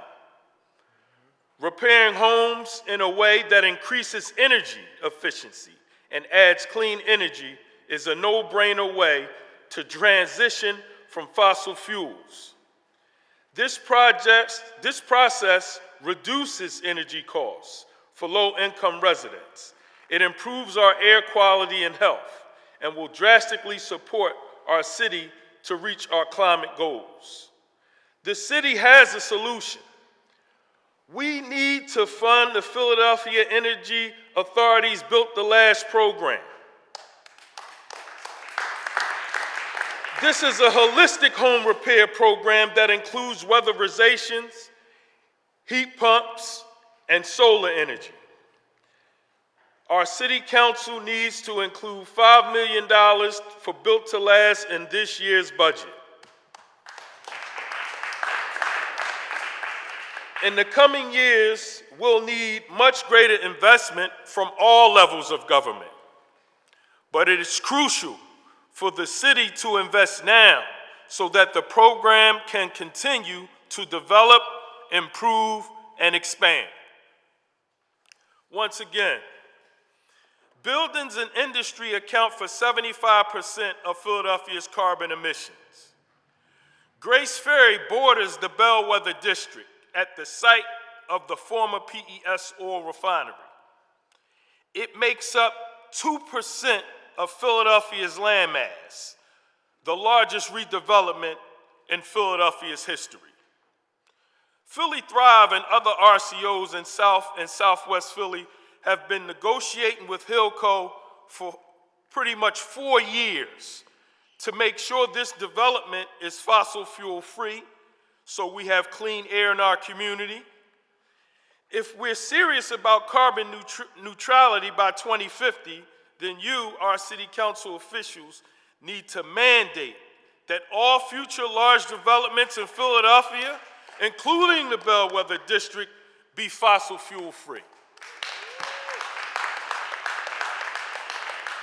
Now, this is tough. This is tough because financially, a lot of people, like I said, we cling to the past. And in our state of Pennsylvania, we have a natural gas reserve, and we have shale, and we have fracking, and this is big business in our state. So it's tremendous pressure from that industry to try to keep us on that path so that they can make the money that they're used to making. We got to break away from that because it doesn't help us, it doesn't serve us. And for us to believe, I think that 2050, right? That's why I was just sitting there, and when Councilman Thomas said, you know, how can we speed this up and make it 2040, take 10 years off, right? Because we don't have until 2050, right? That number, I don't know where that number came from, but we don't have until 2050 to get it right. We don't. We don't. That's wishing. I'm hoping we got till 2050, but from what I'm seeing, it's not, we don't have until 2050. We got to act right now. We can't take steps backwards. If you imagine me as the city of Philadelphia, and you imagine that carbon neutrality is the door right there, we can't take not one step in that direction that way. We got to go that way. So we got to get away from natural gas. We got to get away from all those fossil fuels. We have to do it now. We need City Council to take leadership in transforming PGW. One of PGW plants is right in our neighborhood, and we're affected by PGW's decisions as ratepayers and as people who live with gas appliances in our homes. If we're going to move from fossil fuel to clean energy in Philadelphia, PGW has to change drastically. We've been testifying at gas commission hearings, at the Public Utility Commission hearings for years. PGW will continue to hold back the transition to clean energy until the city council and the mayor's office require them to change. They won't do it on their own. Achieving carbon neutrality by 2050 is the bare minimum of what we need to protect the health, safety, and well-being of our communities. We have to start now. The city is not currently taking the actions needed to achieve this goal, and it seems as if we know this because that's why we're here for this hearing today. You are the ones who called this hearing, and I'm so glad you did. We need energy-efficient home repairs by allocating $5 million to Built to Last in the city budget, and we need all new development, including the Bellwether District, to be free of fossil fuels. And we need City Council to make PGW transition away from gas infrastructure. And in closing, I just want to say that I've spoken to the representatives at Hillco about going green, right? And this was my first request in trying to establish some negotiations for a community benefit agreement for my community. And a lot of the RCOs, they came and they was talking about how much money, what you gonna give us, what you gonna give us. So when I came and I sat down, we was in the park, at the picnic table in the park, they said everything about money. I wasn't really concerned with money too much. My first request was that we want 100% fossil fuel free green energy used in the construction for all the heating of all the buildings and all the energy of these new buildings. This is what we need. And we want this whole place cleaned up from the contamination that was done for over 150 years because it affects us. And everybody looked at me like I was crazy because I wasn't talking about money. But I am talking about money because you need investment to be able to do those things. And that's what people couldn't see that far. So we do need money and we do need investment, but it has to be put in a position to be used to make us fossil free so that we can save this planet and save ourselves at the same time. And we have to be able to, because the hardest thing for me to do is, like when Councilman Phillips said, how do we bring this, like all the people that testified, all the language that they use, how do we make our residents just understand what we're talking about when you're using these big words and all this language, right? How can you make that relate to our everyday lives? Because it's all connected. Environmental justice is connected to every justice that you can name. It's just intertwined like I got my hands locked. It's intertwined with racial justice. It's intertwined with social justice. It's intertwined with economic justice. It's all connected. And we need to make a way, and we got to stand up and be strong and be forceful. And we have to be resolute in knowing that we're doing the right thing just because people not going to be able to make the money that they used to make. They're going to have to come out of their comfort zone. PGW can't be Philadelphia Gas Works. It got to be Philadelphia Geothermal Works, just like he just said. We got to be confident and know we're doing the right thing. So we got to do it. We don't have no choice. That's it. That's it. So thank you so much. I appreciate y'all letting us come here and just give y'all what we need to give y'all, because we need y'all, man. We need legislation. That's how we going to do it. We need legislation on this right here. That's what we need. That's how we going to change it. Legislation. Thank you so much.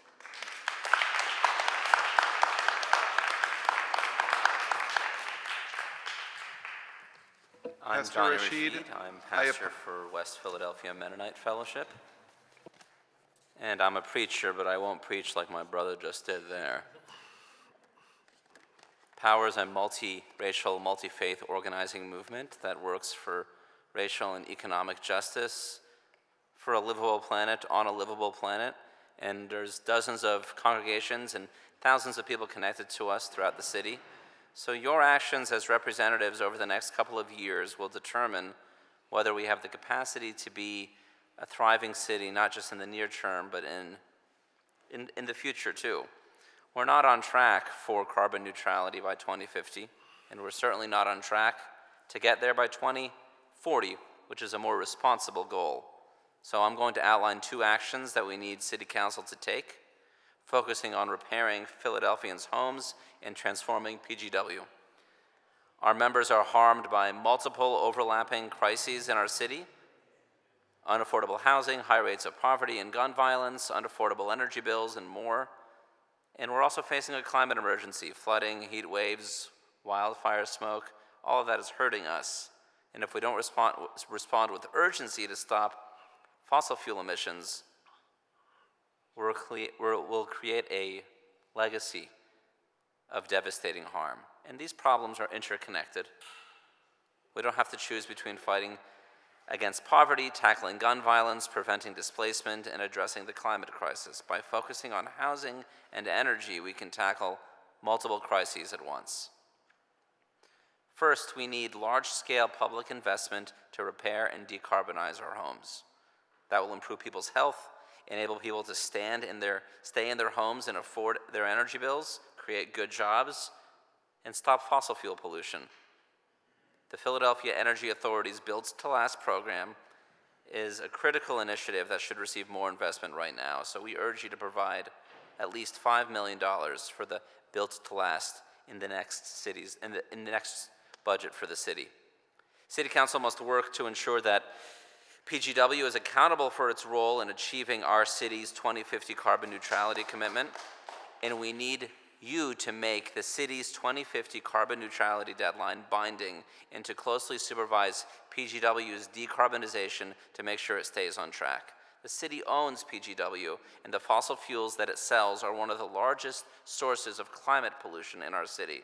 So we must replace those fossil fuels entirely with clean energy over the next 20 to 25 years, and we need to protect low-income residents at every step in that process.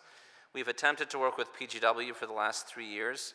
We hope PGW will lead the transition to clean energy, but instead we've seen PGW executives impede it. In 2 examples, they continue to pursue new gas customers aggressively. Just this year, they're proposing to spend $19 million on infrastructure for new gas customers. And they're planning on spending upwards of $8 billion over the next decades to replace gas pipes, even though we need to stop burning gas by 2050. They've declined our request to hold even a single stakeholder meeting about potential alternatives to that plan. So we urge City Council to require PGW to implement policies and budgets that match the 2015 carbon neutrality goal with clear milestones along the way and participatory, transparent planning. Dr. King invoked this quote, the fierce urgency of now. This phrase applies in 2024 as we face the climate crisis, and those of us who have the least wealth and power are harmed most. So what kind of city will you leave as your legacy? Now is the moment for fierce urgency, and we're counting on your leadership. Thank you.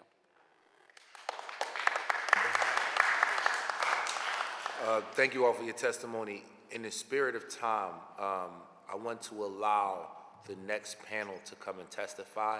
If you all could just hang right back there.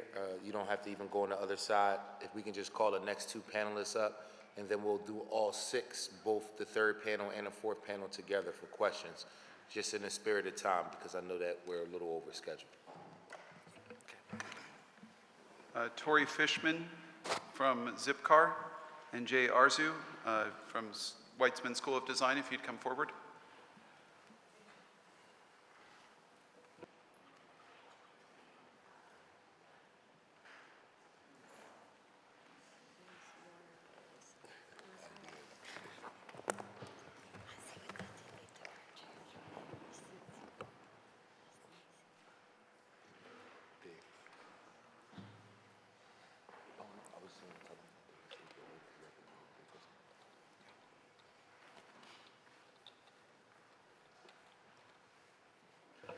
Mr. Fishman, if you'd state your name for the record, you can begin with your testimony. As soon as he's done, Jay, if you could do the same, that would be great.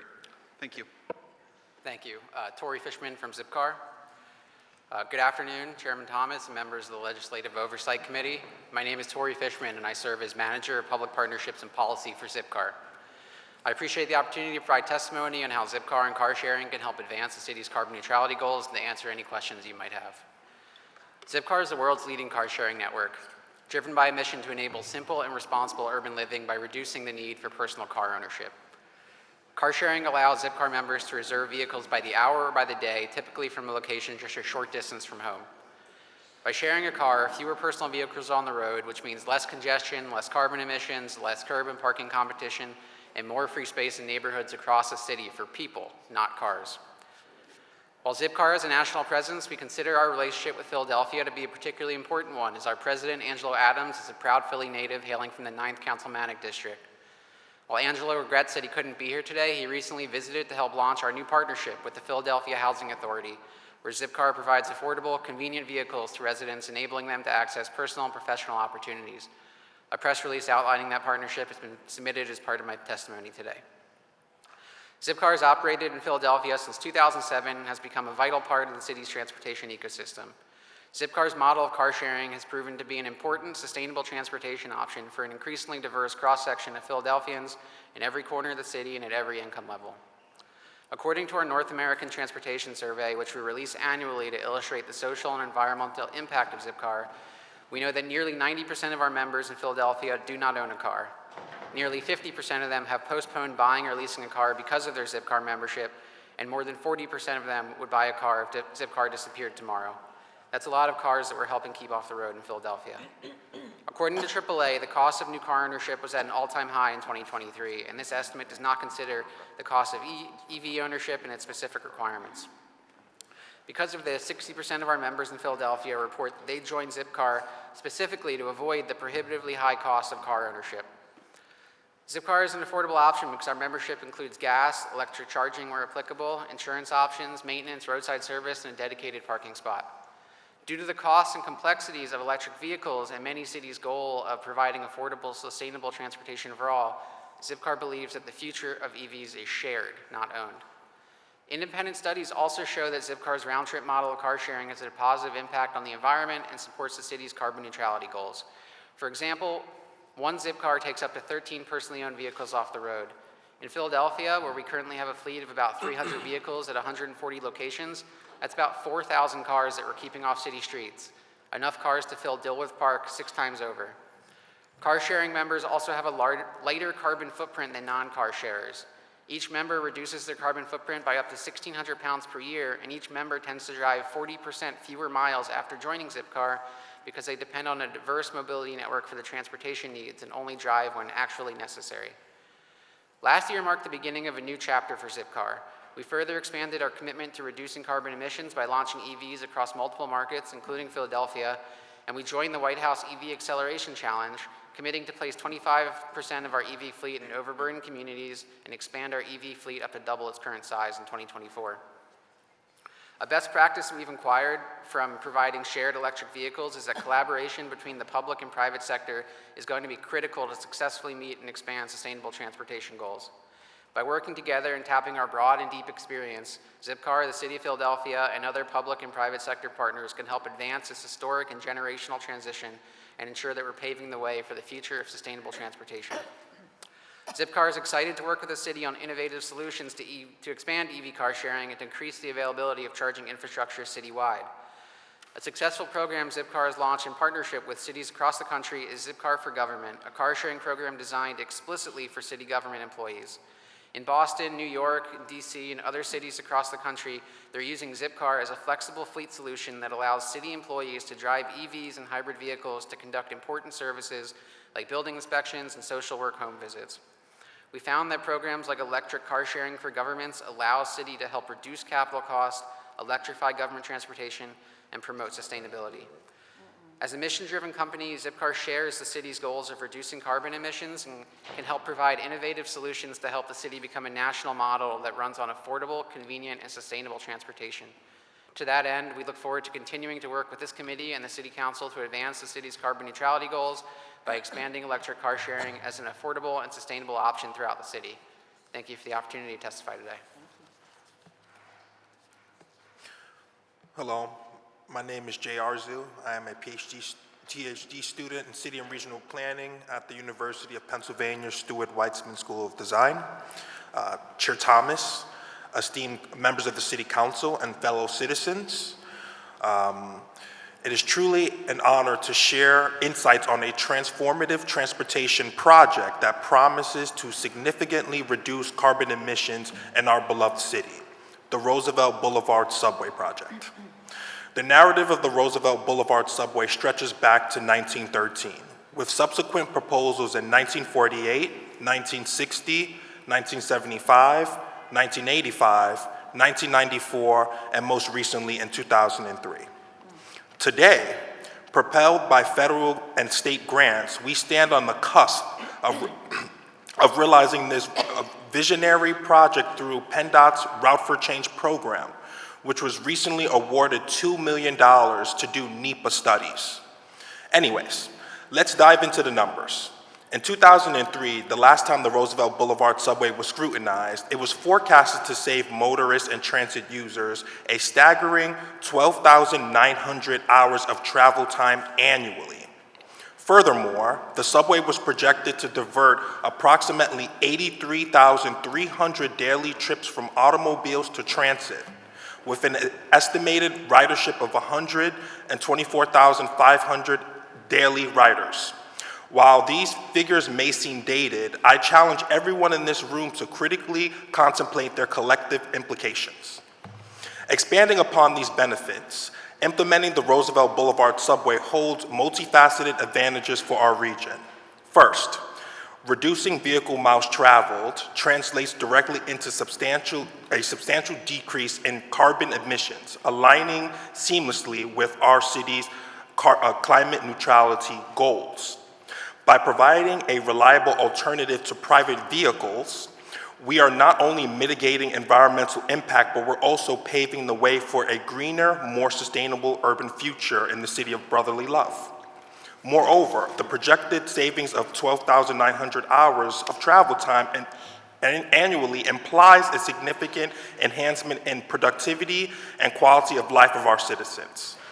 Time saved in commuting can be redirected toward more meaningful pursuits, spending time with your family, engaging in community activities, or perhaps contributing to our local economy. In addition, the estimated diversion of 83,300 daily trips from automobiles to transit not only reduces traffic congestion, but also addresses safety concerns on Roosevelt Boulevard, one of the most unsafe urban roads in the country. The Roosevelt Boulevard subway is not merely a transportation project, it's a catalyst for resiliency in a region underprepared for climate change. The Roosevelt Boulevard subway not only aligns with our city's climate neutrality goals, but also addresses the pressing concerns of an overtly car-centric region and the safety challenges faced by pedestrians on Roosevelt Boulevard. In closing, let us collectively envision a future where our region's transportation infrastructure is environmentally conscious, enhances productivity, and ensures the safety and well-being of our citizens. That starts here today with getting projects like the Roosevelt Boulevard subway completed. Thank you for having me, and I look forward to further questions. Thank you. I'm going to be very brief, real quick. A couple questions, so please try to be brief in the answers.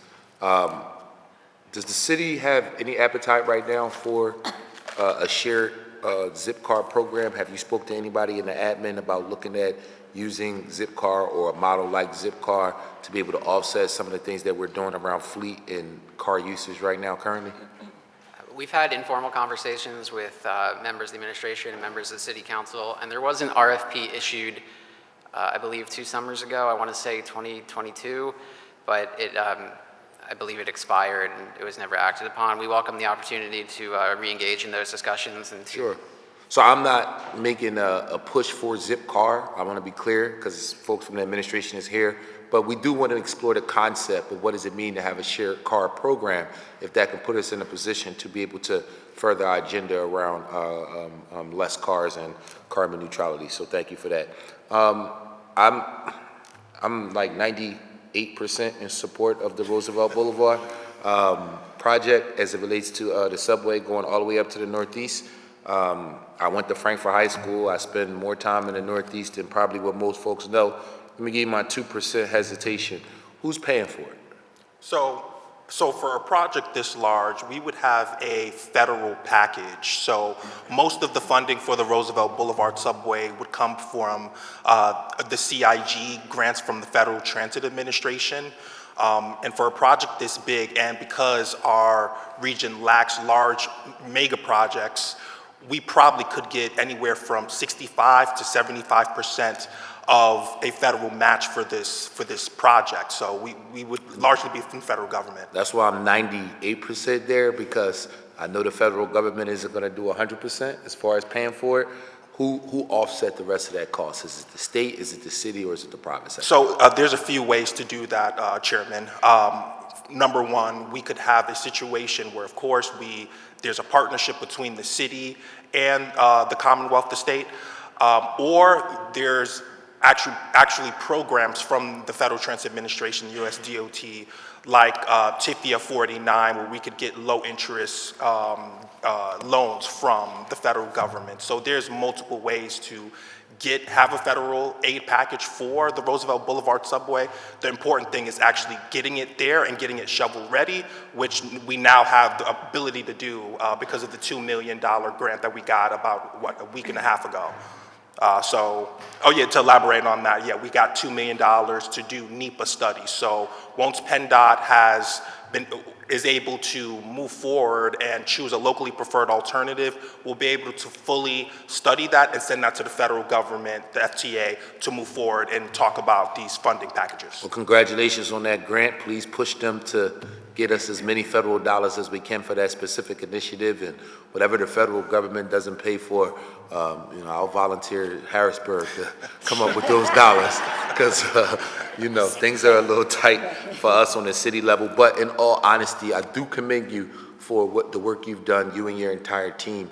The level of dialogue that now exists around the idea of a Roosevelt Boulevard extension for subway is more prominent than I've ever heard, and I think it starts with dialogue if we want to see something actualize itself. So I appreciate your advocacy as well as other advocates who've been pushing for this specific initiative. And honestly, I'm joking, but you guys have my support. I think it's a great idea, and whatever I can do on the city council side, we want to push that, as well as the shared car initiative, to be able to put us in a position to save a little bit on the city side and do our part. Before I pass it to the vice chair, also just wanted to commend the efforts happening around Hillco. I think it's very important to encourage the type of development at Hillco that you're encouraging. For anybody in the listening audience or those who might watch this at a later time on YouTube, if you haven't seen that space, it is huge. The amount of land that we're talking about. I remember when the conversations first started and they said that this was like 2% of the entire city or something like that. Don't quote me on that number. I like to have my facts. My staff do a good job of making sure we have facts. But it's a huge plot of land, and it is going to be an integral part of the future of the city of Philadelphia. So thank you for your advocacy. To the other folks who testified, thank you for your advocacy, your expertise, as well as your patience, because I know that this has been a long dialogue. That's my monologue. I'll pass it to Vice Chair Lando. I just wanted to end by thanking all of you so much for your testimony. It was fantastic, and especially the last panel, the previous panel. I feel like we've been talking about environmental justice, racial justice for so many years, and it was pockets of conversations around the city, but that it's all coming together now. And to hear the activism coming from the ground that includes the expertise, the technical expertise, and then some of the technical expertise that's also focused on our very few goals that we can all reach immediately towards going towards the future. It was super helpful to see it. For those of us who are not in this field all the time, it's a little complicated, right? But making sure that we know the steps, making sure that we can see that home repair is climate action, making sure that we can see ending fossil fuels is climate action, and that every single day we can be taking steps to educate and do stuff on the ground that gets us towards these goals is super helpful. I don't want to wait till 2050. I want to make sure it happens before then, and we're here right beside you trying to do the best we can. So please keep coming to us and keep educating us. We need it, and we'll keep having hearings like this to give you an opportunity. So thank you so much, but our doors are also always open.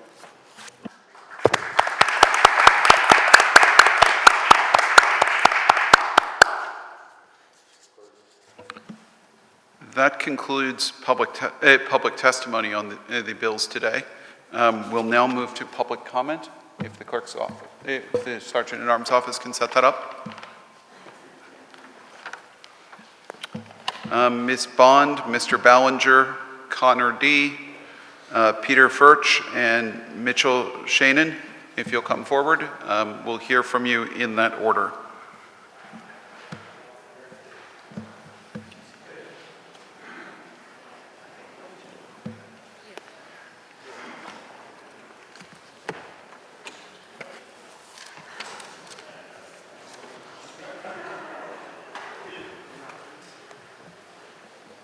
Just so you're aware, as we've been here an hour and a half longer than we were supposed to, public comment today will be limited to 2 minutes per witness.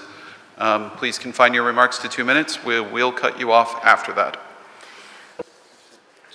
Hi, my name is Linnea Bond. I'm a Philadelphia resident and the Health and Environmental Education Director of Physicians for Social Responsibility, Pennsylvania. The only thing I'll really add to Shamar's excellent testimony is just a couple of things. Historically, our municipally owned gas utility, PGW, has operated with minimum oversight, which has led to overspending, fighting electrification at the state level, and budgeting that invests in our city and stranded assets. I want to underscore what he said about legislation. I also would like to encourage both of you to, I made a documentary in partnership with Hunting Park NAC and Sierra Club. It's a 20-minute documentary interviewing 6 women who went through the Built to Last program, and I would recommend watching it. I'll send it to both of you after this. And I also want to highlight one thing that I don't think people commented on, which is that as we're moving toward our climate goals, we need to make sure that looking at Mach 2, that it is not a backslide in our environmental work. There are far more ways to do hydrogen production wrong than right. And many powerful people financially invested in the proliferation of fossil fuel hydrogen and end uses of hydrogen where electrification would be a more efficient solution. So far, the Mach 2 process has followed the fossil fuel playbook, keeping communities in the dark, with the first and only scheduled meeting being held far away from the neighborhoods likely to be affected by this infrastructure and during the workday. And that's all I'll add. Thank you. Thank you for your testimony. I'm not going to comment on every public comment, but if you could get us a copy of the documentary, I'll send it right now. That would be appreciated. Thank you. No problem. Good afternoon. Good afternoon, Chairperson Thomas, Vice Chair Landau, and members of the Legislative Oversight Committee who didn't stick around, but I hope that they will listen to what's happened here. There's a lot of great information. And my name is Robert Ballinger. I'm an attorney at the Energy Unit at Community Legal Services. I represent families to ensure they have access to affordable heat, electricity, and water in their homes. I also represent groups to try to advance energy affordability. And I represent all PGW customers as public advocate in budget proceedings before the Gas Commission. I submitted written testimony in advance. I'm not going to really touch upon what's in there today, but just to help lift up some of what I've heard. We need to approach this racial justice issue of the energy transformation in a clear and equitable way. And we need to focus on efficiency and electrification for low-income and moderate-income families first to avoid what's known as the death spiral. We also have to reject the mindset that can paralyze us, and this is something that I have fallen into from time to time. We can't do it because it'll make it unaffordable for poor people. We have to start there and embrace the fact that the home environment is part of our overall environment, and we need to start by protecting it and investing in low-income housing. I was before the Transportation and Public Utilities Committee almost 5 years ago talking about PGW's diversification, and nothing has happened. It's past time to act. The energy transformation is here. There are opportunities potentially in geothermal, and I would submit to you that there are future opportunities in demand response and distributed energy that the city should be exploring. There's a rulemaking going on now at the PUC. And finally, jobs, they're estimated that by 2030 there'll be 38.2 million jobs in renewable energy and as many as 139 million total jobs in the energy sector. I believe City Council should be acting here, and I would just point out that when the General Assembly passed the law that brought PGW under the PUC for rate making, it didn't take away your legislative power to determine the mission of PGW and the steps necessary to fulfill it.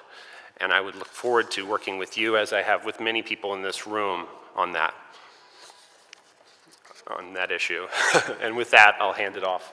Mitch, you next? I'm not sure. It was... Yes. Oh, okay. All right, can you hear me all right? All right, thank you so much. We can, yes. Okay, wonderful. So my name is Connor Deschmaker. Good afternoon now to Committee Chair Thomas, Vice Chair Landau, members of the Committee on Legislative Oversight. I'm from Transit Forward Philadelphia. We're a coalition of over 30 Greater Philadelphia organizations, including labor unions, business associations, neighborhood groups and CDCs, senior and disability rights advocates, immigrant and refugee support groups, and environmental and public policy NGOs. Our goal is to advocate for a safe, accessible, and sustainable transit network and to amplify the voices of underrepresented riders and promote transit equity. Philadelphia is known as bedrock of American democracy and also the poorest big city in the country, a center of industry and port activity, while playing host to numerous Superfund sites, as have been mentioned in earlier testimonies today. But with that history comes an unparalleled legacy of just built-in infrastructure that's been here for a long time. And with that, we have a lot of choices that come up. One example of a choice that comes with that is approval in the last 10 years of a SEPTA natural gas plant near the center of Nicetown, Tioga, a historically disinvested and Black legacy neighborhood that doesn't have heavy rail infrastructure that stops in it, but does have heavy rail infrastructure that passes through it. These strengths and weaknesses mean that we have lots to gain and lots at risk when considering how to pursue a future of carbon neutrality rooted in environmental justice. With transportation taking up 29% of U.S. carbon emissions in 2021, mode shift in public transportation play a prime role in helping Philadelphia meet its goals. With our city's high poverty and 30% of households without access to a car, that means that electrification and electric vehicles will not be the only means by which we achieve success here. By making transit easier for those dependent on it, we can attract new riders to the system and remove the incentive and at times imperative for lower middle class residents to spend the thousands of dollars required annually to own and maintain a private car. This also reduces traffic congestion and emissions from idling cars, as well as the wear and tear on our roads that is actually going to increase with heavier electric vehicles. Currently, City of Philadelphia provides one of the lowest local funding contributions for public transit. Despite being among the top 10 transit systems in the United States for generated revenue, we provide less local support than peer cities like Chicago, Seattle, and Phoenix. Increased local funding can make transit more effective for residents that depend on it, whose livelihoods would drastically improve by being able to rely on transit. City-controlled solutions like bus-only lanes, signal prioritization, corner daylighting, well-lit shelters with seating, bus stop parking enforcement can help make the most of our existing resources. In particular, these policy changes will provide for faster, more dependable buses, the backbone of our transit system, representing a vast majority of trips and riders. We've had catenary wires and other really incredible tools in our transit system since time immemorial. We can just continue on this path and move towards the sustainability goals. Thank you for the time.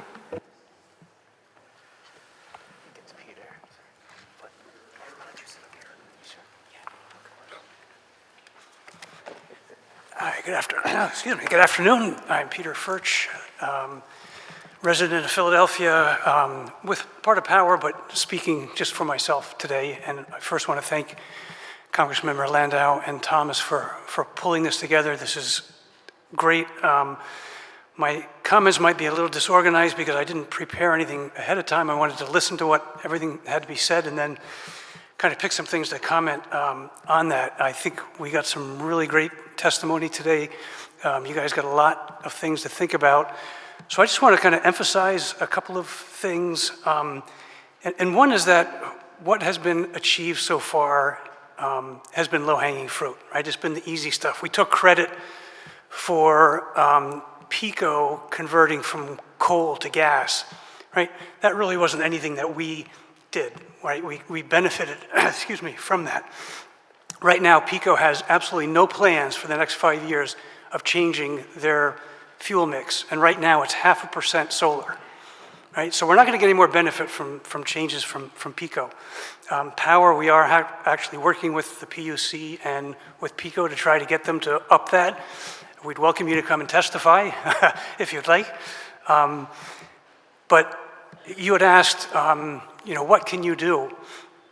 And there's been a lot of talk about PGW.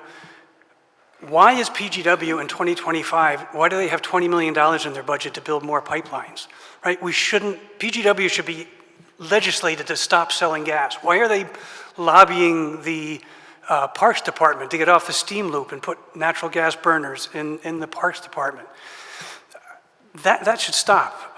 You guys, I think, have the power to tell PGW, or certainly the members of the Gas Commission, of which one city council person has not even been named, is missing, could tell PGW to stop selling more gas.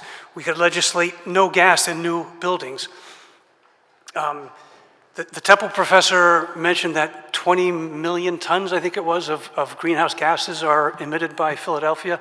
PGW is responsible for 5 million of those tons.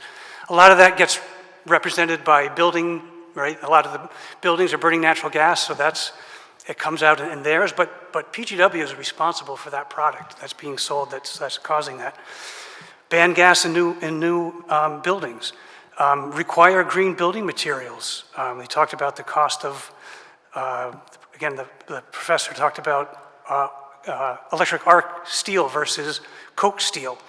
Require green building materials in new buildings. The city could buy green energy. Again, PECO Standard Energy has 0.5% of solar in it. You guys can legislate more protected bike lanes. You can take care of or deal with the parking in the bike lanes. Lots of people would ride bikes, except people think it's just too dangerous, right? Obviously, you can provide the funding that the Sustainability Department and the Energy Authority require. I thought the Energy Authority did an outstanding job of very clearly talking about what needs to be done. And again, what we've done is the low-hanging fruit. It's going to get harder. It's going to get more expensive. If you look at the numbers that they talked about, 1,300 houses with heat pumps over the last 5 years or something, we've got 5 more sets of that before, right? So that's 5 times 1,300. That's not anywhere near being on target to reach our goals. Same with the 27 homes with over 7 years with solar panels on them. 4 times that is about 10,000 homes with solar panels by 2050, right? I don't think we're on target, right? I think we have a lot of work to do. So anyway, enough. Thank you very much for your time. Thanks so much for the opportunity to testify. My name's Mitch Channon. I'm a member both of Philly Thrive and Power Interfaith, also Reclaim Philly, and a bunch of other groups around the city. I know everyone wants to go home. I will be brief. I didn't prepare, but I wanted to just share a few comments after hearing what was said today. I fully support the testimonies from Power and Philly Thrive and pretty much everything that's been said today. I wanted to just emphasize a couple things that I think maybe didn't get quite enough attention. So one is that I think instead of thinking about goals or targets, we should be thinking about deadlines. 2050 could be a deadline, and city departments and agencies and public entities could be required to meet the deadline. I agree that 2050 is too far in the future and the deadline should be sooner. But at a minimum, I think we should be doing something to require compliance with a deadline. Through Power Interfaith, I've been participating in our interventions in the review of PGW's budgets and their rate case when they asked for a 10% rate hike from the Public Utility Commission. Something that became really clear is that though the Gas Commission reviews PGW's budgets in order to basically make sure they're not wasting money and protect ratepayer interest, they don't have any statutory mandate to require PGW to comply with the city's climate goals. So the city has this 2050 target, but there is no law of any kind that I'm aware of that requires anyone to do anything to comply with the 2050 target, including the very large fossil fuel utility that the city literally owns. They are planning, according to an independent analysis that we helped with a little bit, they're on track to spend upwards of $8 billion on gas infrastructure over the next 30 years or so, which would be designed to last for 50 years or more beyond that, even though we say we're not going to be using fossil fuels, after 2050. So we need every single dollar we can muster to transition to clean, renewable energy in a way that is reducing poverty, making sure everyone can afford their energy bills, and improving public health. $8 billion could go a long way if it were spent on the things we actually need and not fossil fuel infrastructure. And PGW management executives have totally refused to engage in meaningful dialogue. Last year, in a case before the Gas Commission, we asked them to require a single stakeholder meeting about non-pipeline alternatives that could achieve those goals rather than $8 billion on fossil fuel infrastructure. They said no, PGW didn't want to do it, and the Gas Commission declined to mandate that. So I think we really need legislation that changes this framework for PGW. Mr. Shannon, please wrap up. If that's my 2 minutes, I will leave it there. Thank you very much. Thank you, sir. Mr. Chair, that concludes public comment. I do want to say thank you to all of the people who stayed for public comment and listened to the entire hearing. You truly care deeply about this issue and about our city. Vice Chair, do you have any final remarks before we close up? Okay. Well,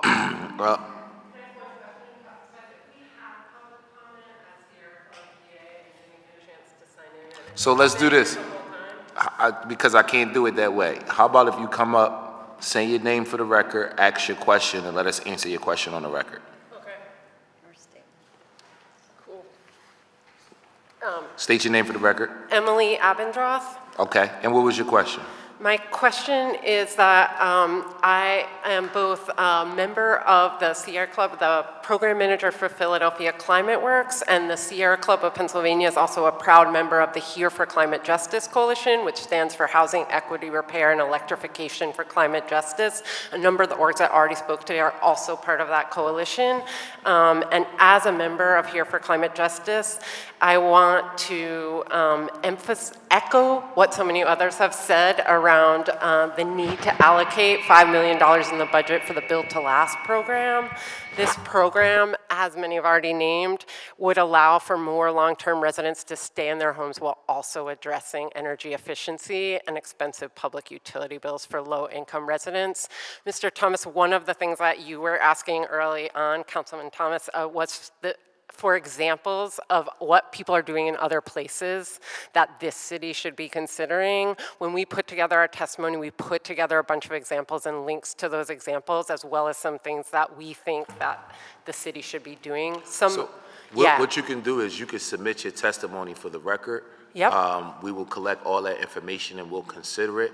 And what I'll also suggest is the next time we have this hearing, that we include you and your organization in Absolutely. the actual Yeah, planning I of would the just hearing. say my question was we weren't entirely clear about how to submit testimony, and Sure. some of the things included a bunch of links, so we would love to have the council members get it if there was any way to do it. So we'll do, my chief clerk is behind me for this hearing, Yep. Dave Maynard.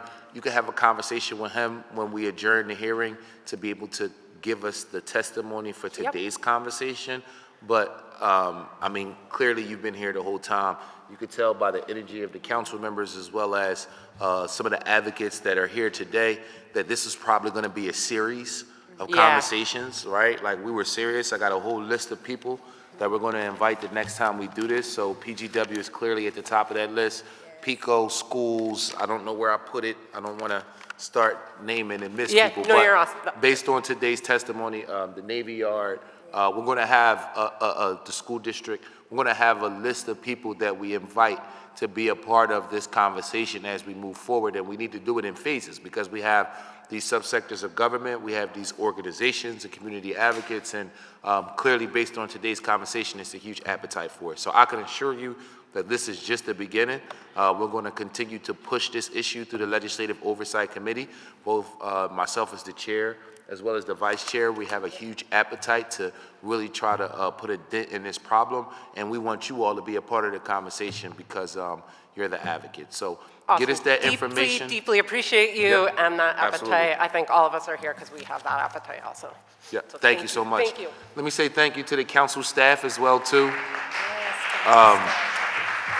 This is a much longer hearing than what we anticipated, so thank you, Lopez, to the entire team, Sergeant at Arms, our clerk, everybody involved. Thank you all. I know this was a much longer hearing than we were supposed to have. We definitely appreciate your patience and your commitment and service to the city of Philadelphia. There being no further questions from members of the committee or no witnesses to testify, I will ask that there's one president whose name I haven't been called. Would you speak up now? Hearing none, I want to say thank you to all the panels of witnesses for their participation today. Of course, we value your opinion, and this concludes the business of the committee. We are now in recess to the call of the chair, and I can assure you this conversation will continue. Thank you, everybody, and thank you, Vice Chair Landau, and congratulations on your first hearing. Thank you.